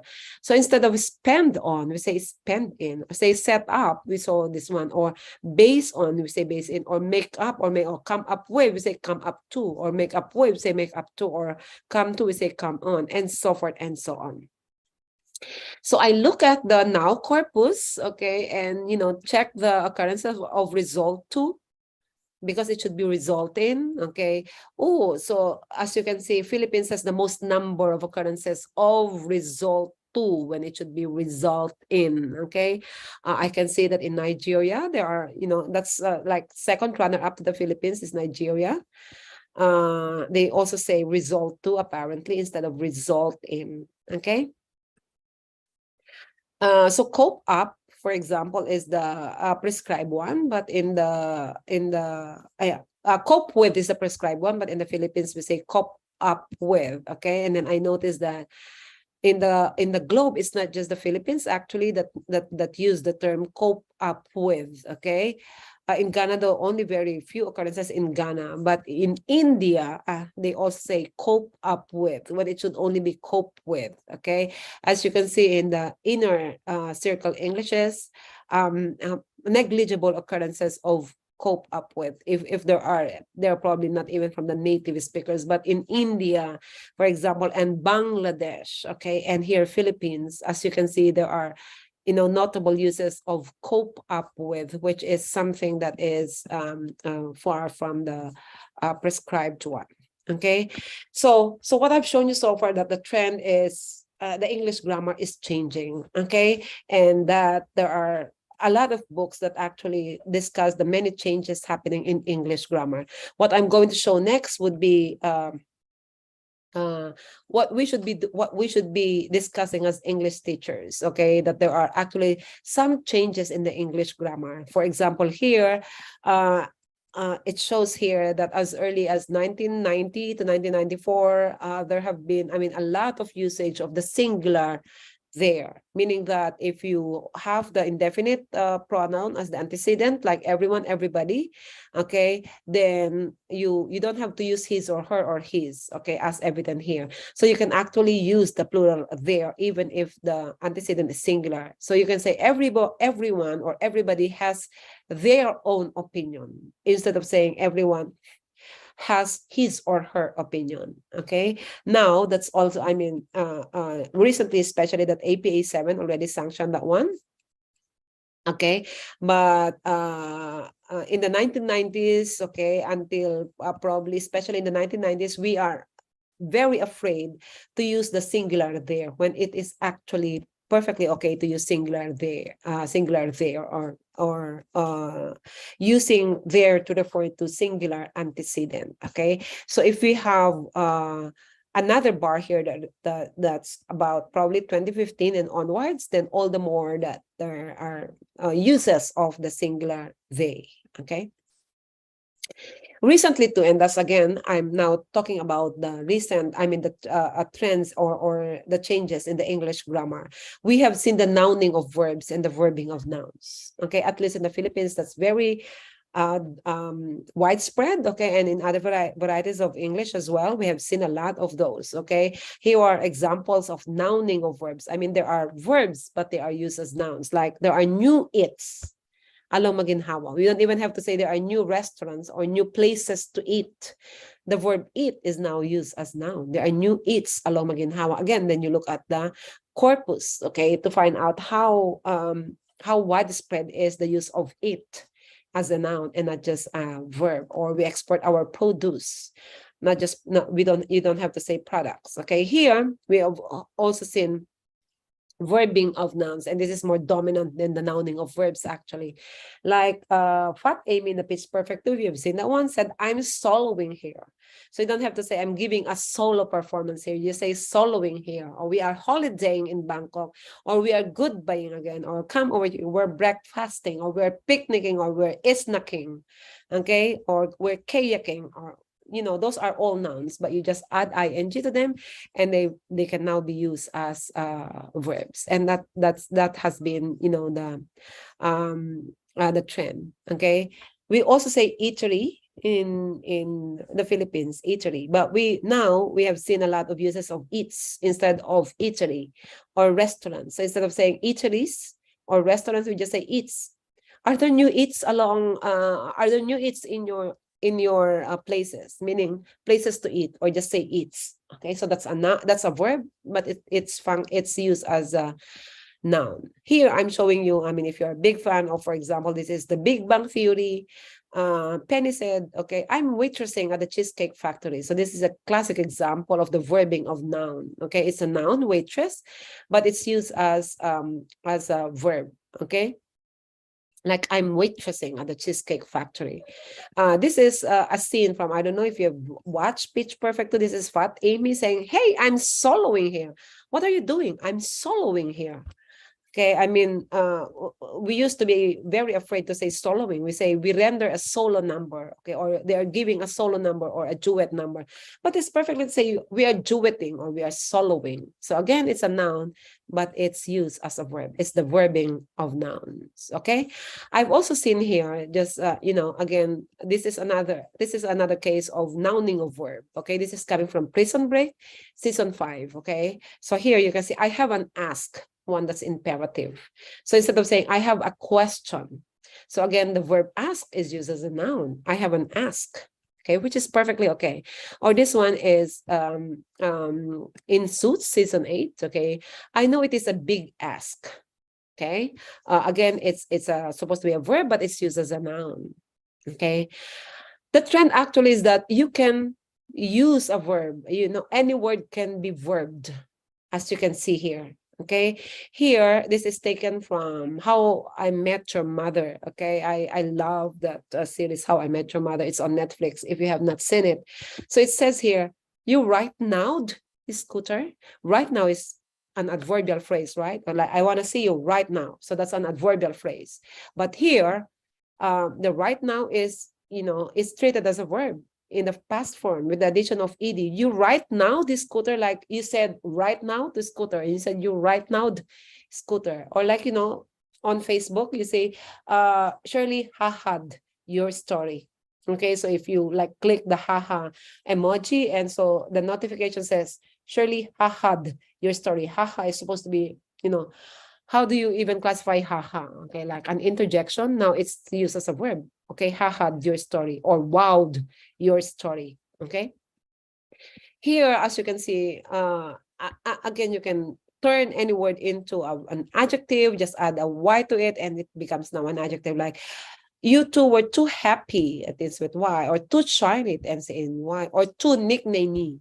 There's no word as nicknamey here, but if you're very fond of using nicknames to each other, then you are too nicknamey. Again, you can make a word function as something else, okay, anytime. So as seen here, these are just some screenshots that I'm showing you here, okay. Yeah, we are partying and so forth and so on, okay. The nouning of verbs. So that is the trend, the nouning of verbs and the verbing of nouns, okay. Another trend, I don't know if you have also noticed recently, is that in English grammar we are taught how to arrange the series of adjectives that go with nouns, right? We even use mnemonics for that. So if you have, for example, an adjective that refers to to the size or color, or to a nominal adjective, or to number, blah blah blah, so there's a like sequence, okay. But actually, speakers of English are not very conscious of how adjectives should be arranged before a noun, because they make use of complex modifier. Here, I'm showing you an example, and I got this one from Gilmore Girls. Okay, it's showing now on Netflix. It has 7 seasons. I'm a big fan of it. Okay, this is Lorelai saying, and I'll play. We could really be a family in the stupid, traditional Dan Quayle golden retriever, grow old together, wear matching jogging suits kind of way. Did you see that? Okay, he even has a difficulty like breathing, because there are so many adjectives before that. How she described the kind of family that they have. Okay, but if you look at the modifiers, they're not the usual modifiers. Okay, the usual adjectives with the adjective forming suffix at the end. So you can actually use any adjective for that matter. It could be long sentences modifiers. It could be a noun modifiers. It could be whatever combination kind of modifier, for as long as you put them before the noun. Okay, I'll play that one again, which is very interesting. If you watch Gilmore Girls or any show for that matter, you notice that this is how speakers will now make use of adjectives. Okay, we could really be a family in the stupid, traditional Dan Quayle golden retriever, grow old together, wear matching jogging suits kind of way. Okay, so there again, still coming from really be sorry, this is also coming from the Gilmore Girls, and this is Emily. This is also how he described, for example, a particular line. So for example, girls always go to the bathroom together line. So instead of just saying, so this is, for example, this is the blue line, this is the girls line, this is the, first year line.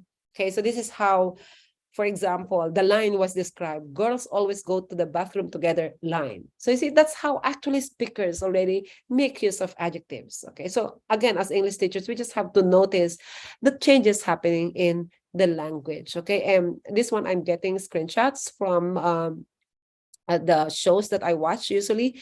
And if you watch, a series on Netflix or whatever you are watching, be very observant of the changes happening in the language. Okay, for example, okay, in the Old English we say she's very pretty. Again, the intensifier usually appears before the adjective, right?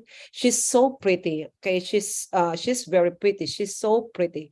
So the intensifier appears before the adjective that it intensifies, right? But if you notice now how people intensify adjectives, they use a common intensifier, and that is AF. I'm pretty sure you know what an AF stands for. Like, oh, she's cool AF. Oh, she's pretty AF. It's hard AF. It's anything, okay? So whatever they want to intensify, they use AF. And if you look at the structure, the AF does not appear before the adjective that it modifies anymore, but it becomes post-adjectival, okay? The AF as what's this, as an intensifier for all, becomes now generic intensifier, now appears after the adjective it modifies and not before it, okay? And what does an AF mean? Okay, so here is as an example. Like, I'm worthy AF, I'm intelligent AF, I'm magic AF, I'm fun AF, creative, and so forth and so on. I'm sure you have already heard this one in many conversations, especially in English films or in English series. Okay, so those are just some of the many changes happening in the English language that I have so far discussed. It's already 7:15, which means I've been talking for more than 2 hours already. There's so much actually to discuss, okay, all about English grammar.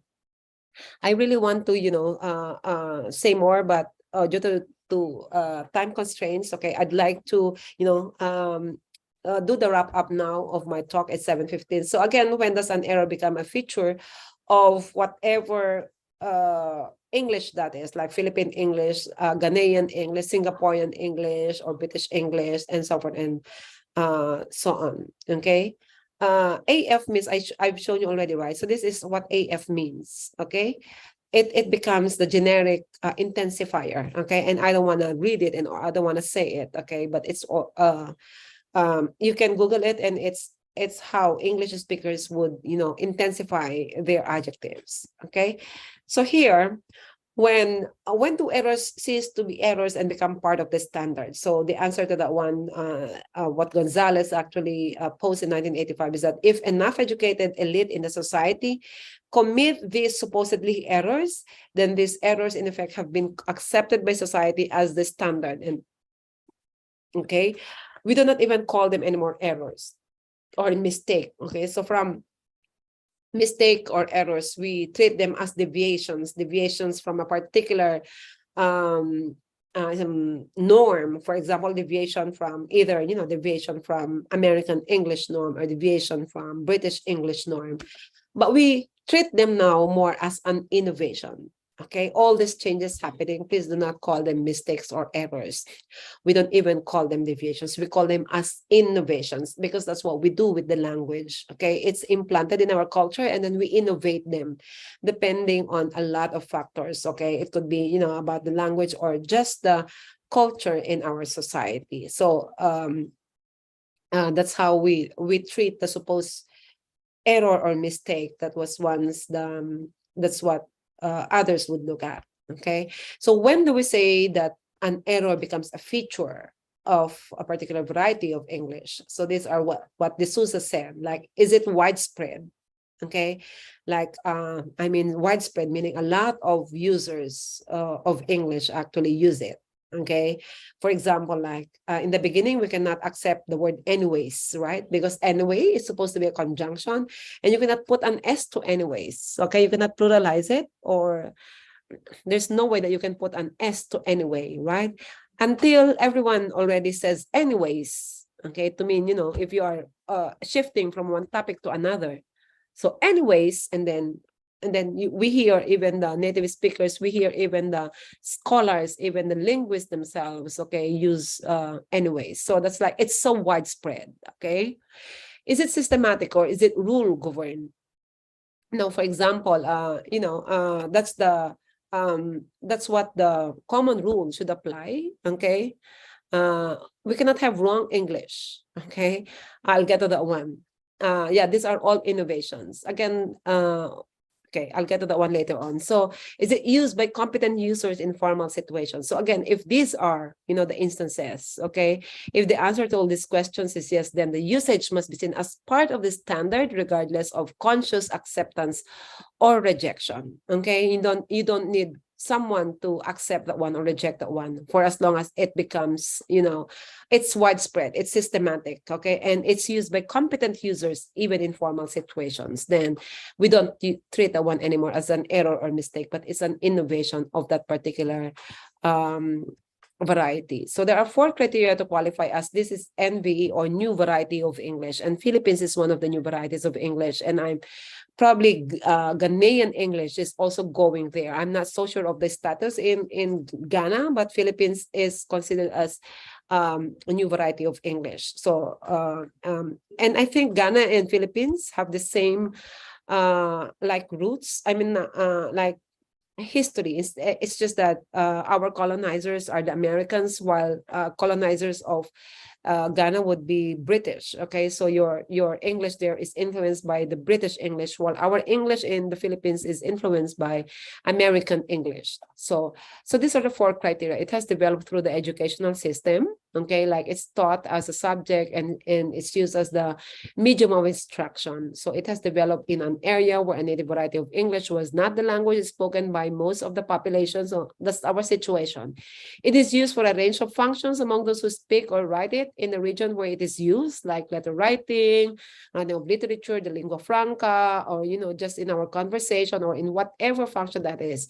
It has become localized or nativized by adopting some language features of its own, and that's what we did with our English. So you see, I've shown you in the beginning that there are some structures that are only known to Ghanaian English speakers, and there are some structures that are only known to Philippine English speakers. So that's what we did with that. We localize it, or we nativize English. Okay. So I'm also showing you here not to stop spreading posts that saying common errors in the English language. Okay, so I'm showing you here that there are on Facebook, this is very rampant. There are a lot of people, share, look at the number of shares. Okay, we don't treat them as errors. We don't. Okay, they are as I showed you earlier. So they are like probably mistake or errors in the beginning, but you can treat them as deviations. But even the word deviation, it means that there is a standard norm. So you can say deviation from American English norm or deviation from Australian English norm. But we should call them as innovation. Actually, we innovate these items. Okay. So just some thoughts to ponder on before I end. The English language will continuously evolve as it should, and there's nothing we can do about it. We English teachers are not the gatekeepers of the English language. We do not gatekeep, okay? The English language will change, will evolve as it should, okay? So we do not determine, English teachers, which ones are acceptable or which ones are grammatical or ungrammatical. We do not gatekeep. That's not our job. So we should stop prescribing how the English language should be used or spoken. Okay, instead, we should empower the speakers of English by recognizing their own variety. Okay, if in doubt, again, conduct empirical studies, that is, conduct corpus-based studies. I've shown you, that they actually exist in corpus. That means speakers, actually speakers of the language, actually use it. Now, as for the trajectories or future directions of the English language teaching, I'm sure you have heard already of this one. Okay, in Ghana, you probably are already using this one, the Common European Framework of Reference. Okay, or the CFER, and there are certain, structures, okay, that should be mastered. Okay, if you are to call yourself, for example, I mean, when you apply for to other countries, or I mean, if you talk about your English, okay, like if you take the TOEIC or TOEFL or anything like that, okay, so these are the symbols. So what's your level? Okay, are you, oh my God, the English level is A2, or she got B1 English. Okay, so we should all aim for like at least C1 or C2. So here in the levels of this English, there are certain structures of grammar that you have to master to be able to, be called in this level already. Okay. Everyone is talking about this CEFR. I'm sure in Ghana you have heard already this one. So this is the CEFR, or this is the Common European Framework of Reference. So there are many aspects of that. So like the functions, and as you can see here, the second one, that's the biggest, like the grammar, there are discourse markers, vocabulary, and topics that should be mastered for it to be called in this level, for example. Okay, so I'm just showing you about that grammar. Okay, like so this is for A1, A2, B1, B2, and C1, and so forth and so on. Okay, so for example here, just showing you like modals. Okay, here modals and modals, they are everywhere. Okay, here phrasal verbs, as you can see, again modals and passive, here phrasal verbs again, and passive forms, and so forth and so on. So you see there are certain structures that you need to master so that you achieve a certain English language proficiency. Okay, and so we have to again go back to the teaching of grammar, and we have to teach some items that are not taught explicitly in the traditional English language classrooms. Okay, and we as teachers, without them, we wouldn't know how to read, write, or correct everyone else's grammar. And with this, it's 7:24. I'd like to end my lecture. I hope that you got something from, oh, that's long. Okay. Whew. So there you go. Thank you all for listening. I don't know if you're still there. You still with me? Yes, we are. Professor. There you go. Wow. It's 7:25. Means that I have spoken for more than 2 hours. Oh, thank you so much. Okay. An insightful presentation. Wow. Okay. So I don't know if you have questions or whatever. Oh, okay. Let me just breathe. Let me just catch my breath because I spoke for more than 2 hours. Okay. There you go.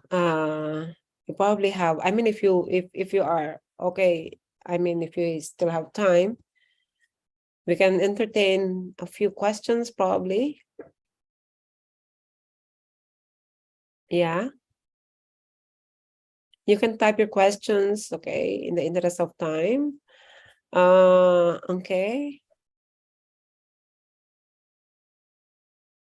So we can have the open forum. Go ahead.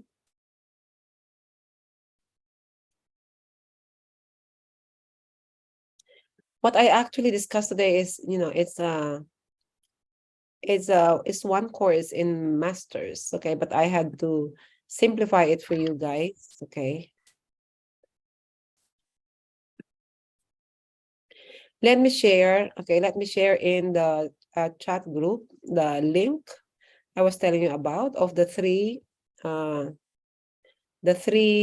Holy Trinity. I call it the trilogy in grammar. The trilogy in grammar and corpus linguistics, something that the resource that all English teachers should have. Okay, I'll put the link in the G Drive. Meanwhile, so if you have questions, you can go ahead and ask me questions.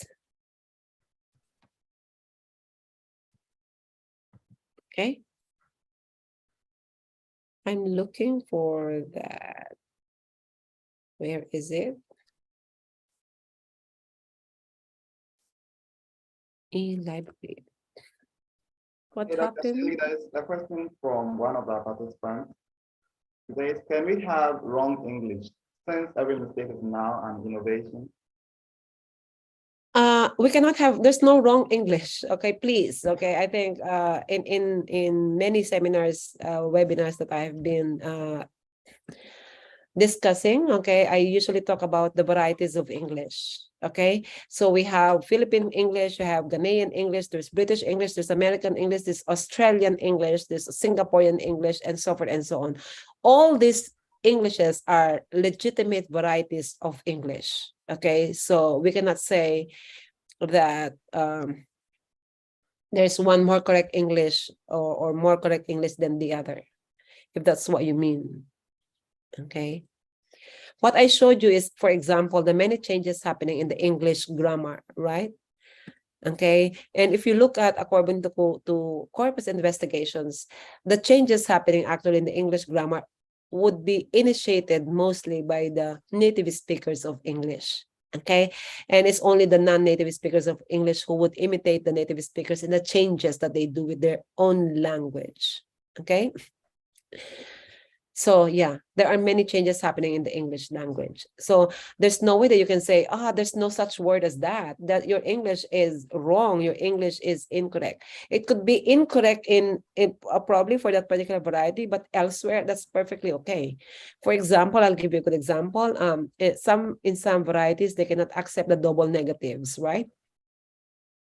Especially for the traditional English speakers, they cannot accept the double negatives. They think that the double negative is incorrect. Okay, like double negative, like I never done or something like that. But in Black English, for example, in other Englishes, okay, the double negative is perfectly okay, is perfectly acceptable. Okay, so again, you cannot say that a particular structure is incorrect because it could be, you are probably not familiar with it, but in other varieties of English, that is perfectly acceptable. I'm actually looking for the link of the book that I promised you. So go ahead and ask me questions while I'm looking at my G Drive, okay?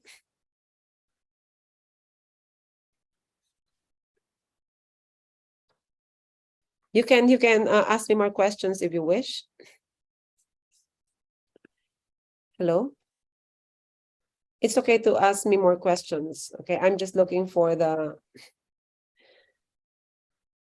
okay.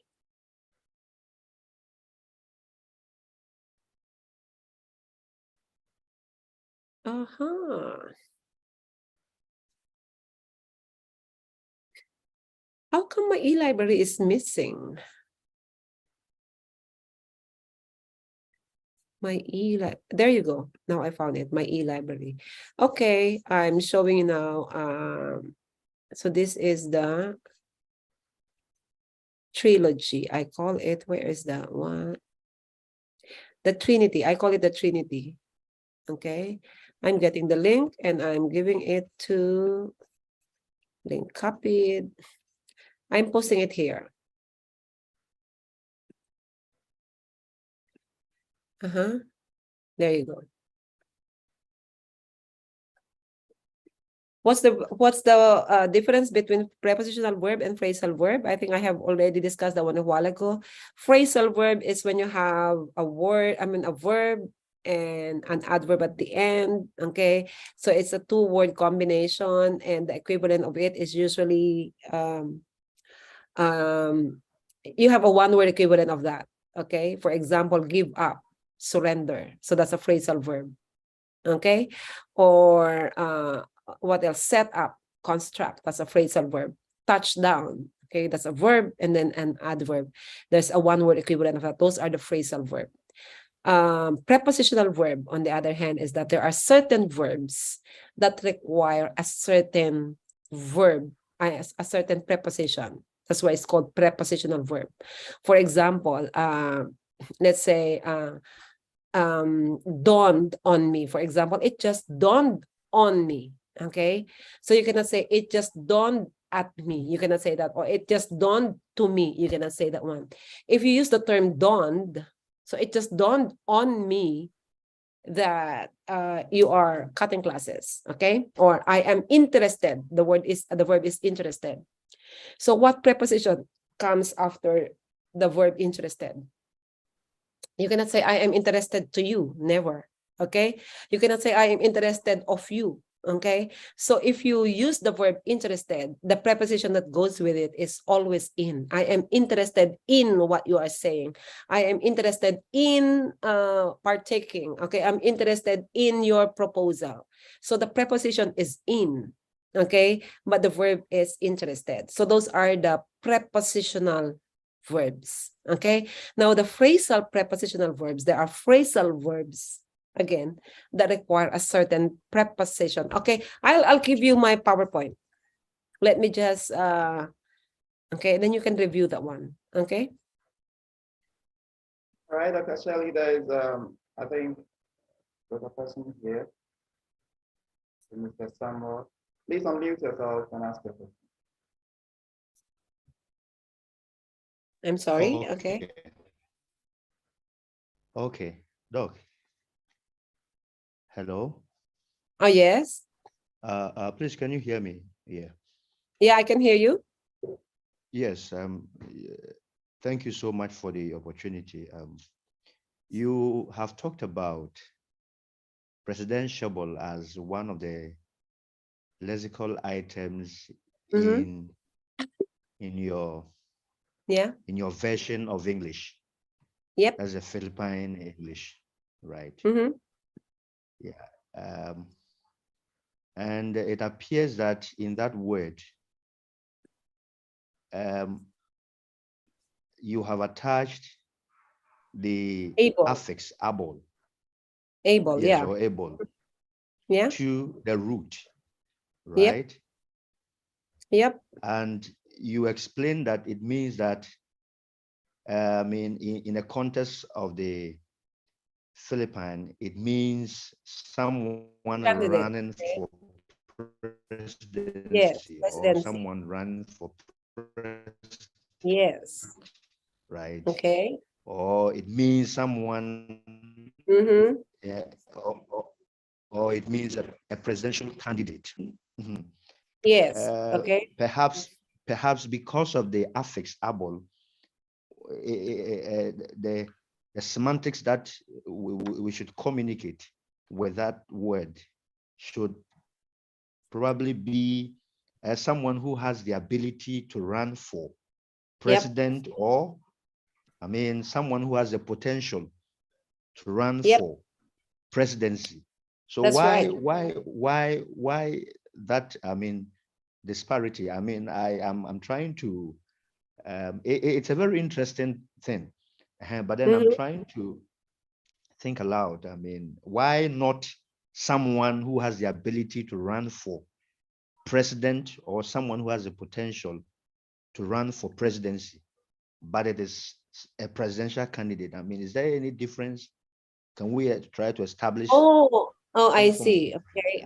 Yeah, you can also use that one in that context. Like, for example, someone who is qualified to run for presidency, she's a presidentiable. You can also say that. okay, Okay. okay, Yeah.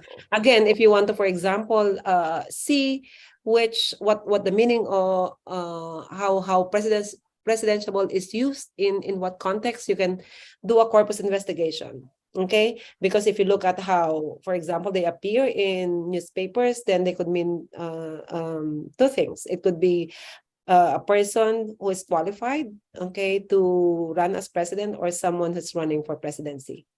oh, okay, okay. So that one is also possible, right? Okay. That's right. Okay. All right. All right. In fact, thank you so much for the clarification on that. I'm very grateful.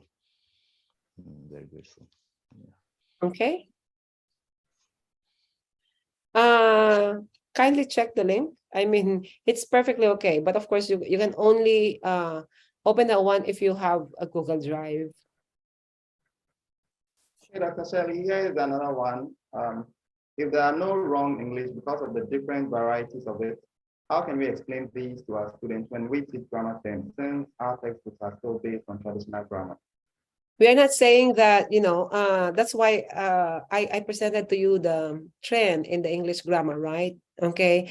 So the traditional grammar, the teaching of traditional grammar is very prescriptive. You remember? It's very prescriptive. We prescribe the use of the language, right? Oh, you cannot say this. You cannot say that. That's what I emphasize in my lecture. Like you cannot say, for example, I'll give you a traditional rule of grammar. You cannot split infinitive. You cannot put an adjective before or in between the infinitival to and the base form of the verb. That's very prescriptivist approach. Okay, so you cannot prescribe like that. So for example, that's one of the standing rules in the old grammar, in the English grammar, that we cannot split infinitive. So that's one of my papers, and you can Google. We investigated split infinitives in world Englishes and found out that the native speakers, actually the inner circle Englishes, split their infinitives the most. Okay, and there are instances where we need to split infinitives, that it is awkward not to split infinitives. For example, in the Star Trek, if you recall, the opening would be to boldly go. Okay, you cannot say to go boldly or boldly to go. You can only do that one by splitting the infinitive to go, by saying to boldly go. Okay, so again, if we always say that that's wrong English, or that's blah blah blah, that's of course there are performance errors. Okay, performance errors is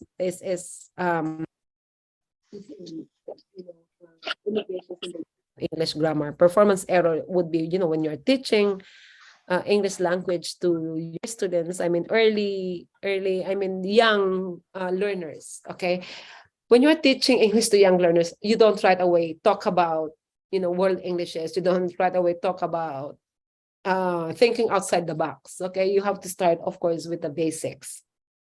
Okay, but what this lecture is for the English teachers, because I want you to be to describe how English language is used, or to be more descriptivist in your approach than to be prescriptivist. Okay, because if we start saying that that is incorrect, you cannot say this, you cannot say that, then all the more that speakers are afraid of speaking in English or speaking the language, okay, because they are afraid that they would be violating a lot of rules in English.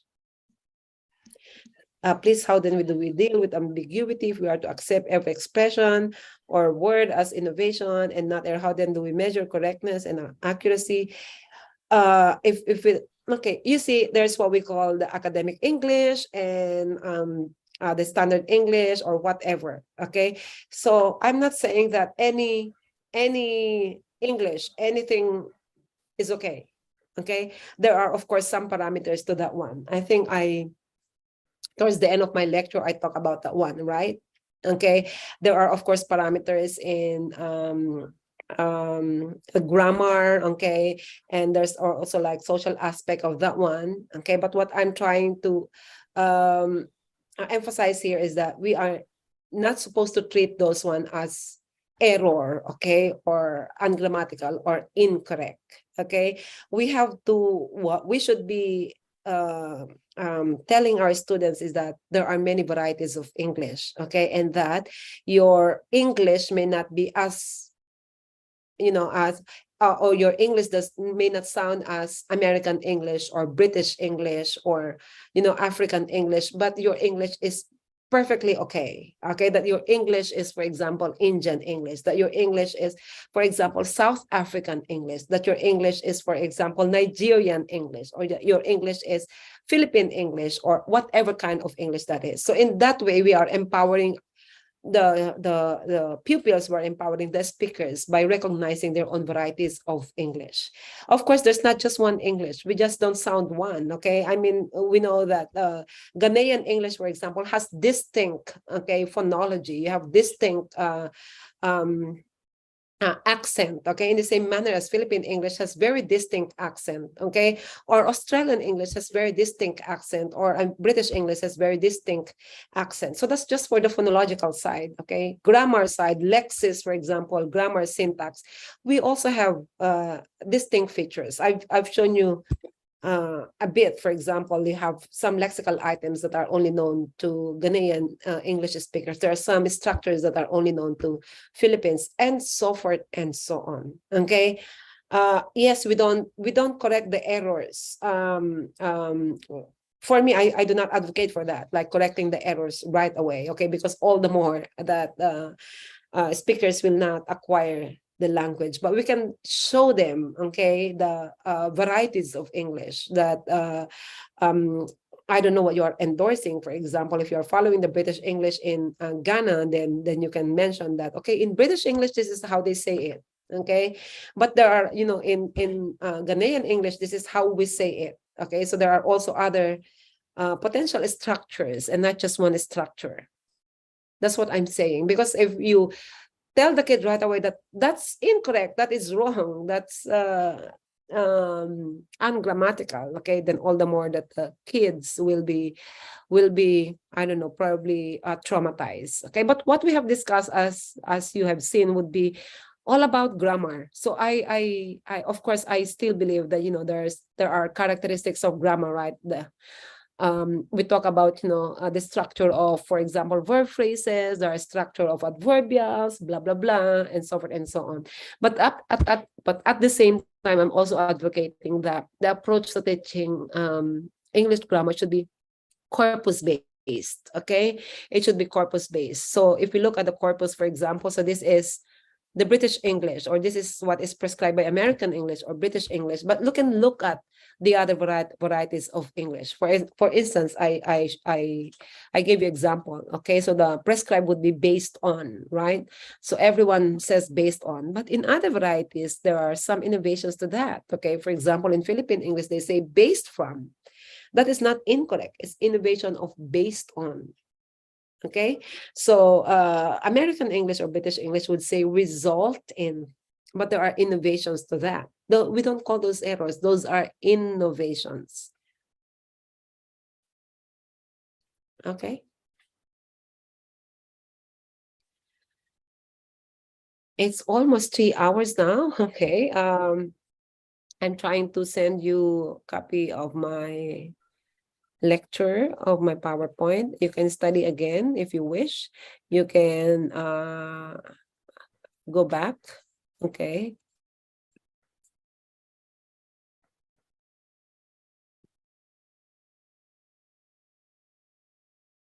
Anything else?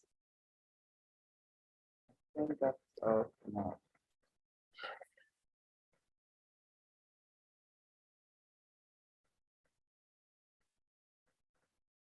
Hello? Hello, Dr. Okay. Shirley. Yes, I think that's all for now. We don't have any more questions. I can hear. Okay. Yes. Anything else, or we can probably end the lecture already since it's 7:45. Okay. Yes, I believe that's all for now. So you can probably end the lecture. And thank you so much, Dr. Shirley. It's been an awesome time with you. We are so grateful. I also Ghana, I also members international. We thank you so much for this insightful session. And we believe that that's the beginning. We're going to have more of such sessions in the coming year, where you're going to handle most of the topics we have here for us. Thank you so much. Thank you for honoring the invitation. Thank you for being with us. It's been more than 2 hours, but it's worth it. We are so grateful. Thank you. Okay. Bye. So, Dr. Shirley, before you go, let's quickly get into the awarding of certificates. Then, Oh, okay. yeah. Thank you. All right, so let me share my screen quickly.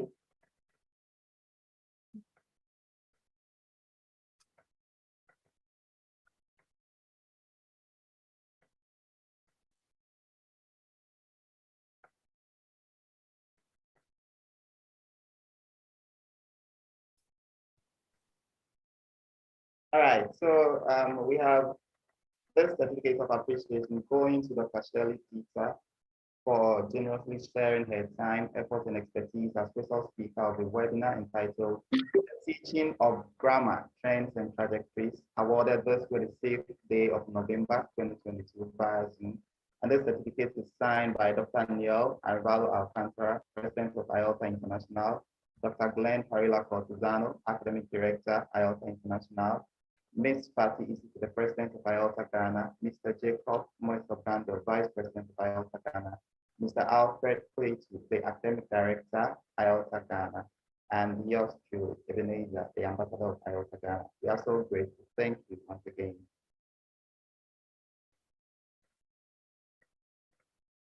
So, dear participants, this also goes to you. You will fill out the evaluation form for your certificate after the webinar. Thank you so much, Dr. Shirley. All right, before we go, shall we take the closing remarks from Ms. Patty, the President of IELTS Ghana. Hello, Ms. Patty.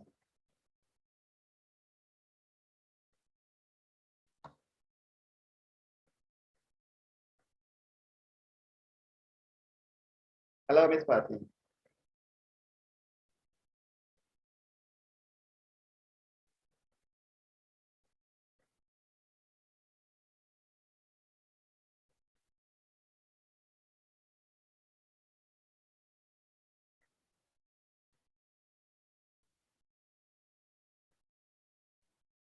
All right, so that's it for today. Thank you so much, Dr. Shirley. We are hoping that in the months to come, we will have another wonderful session with you. We are so grateful. Thank you.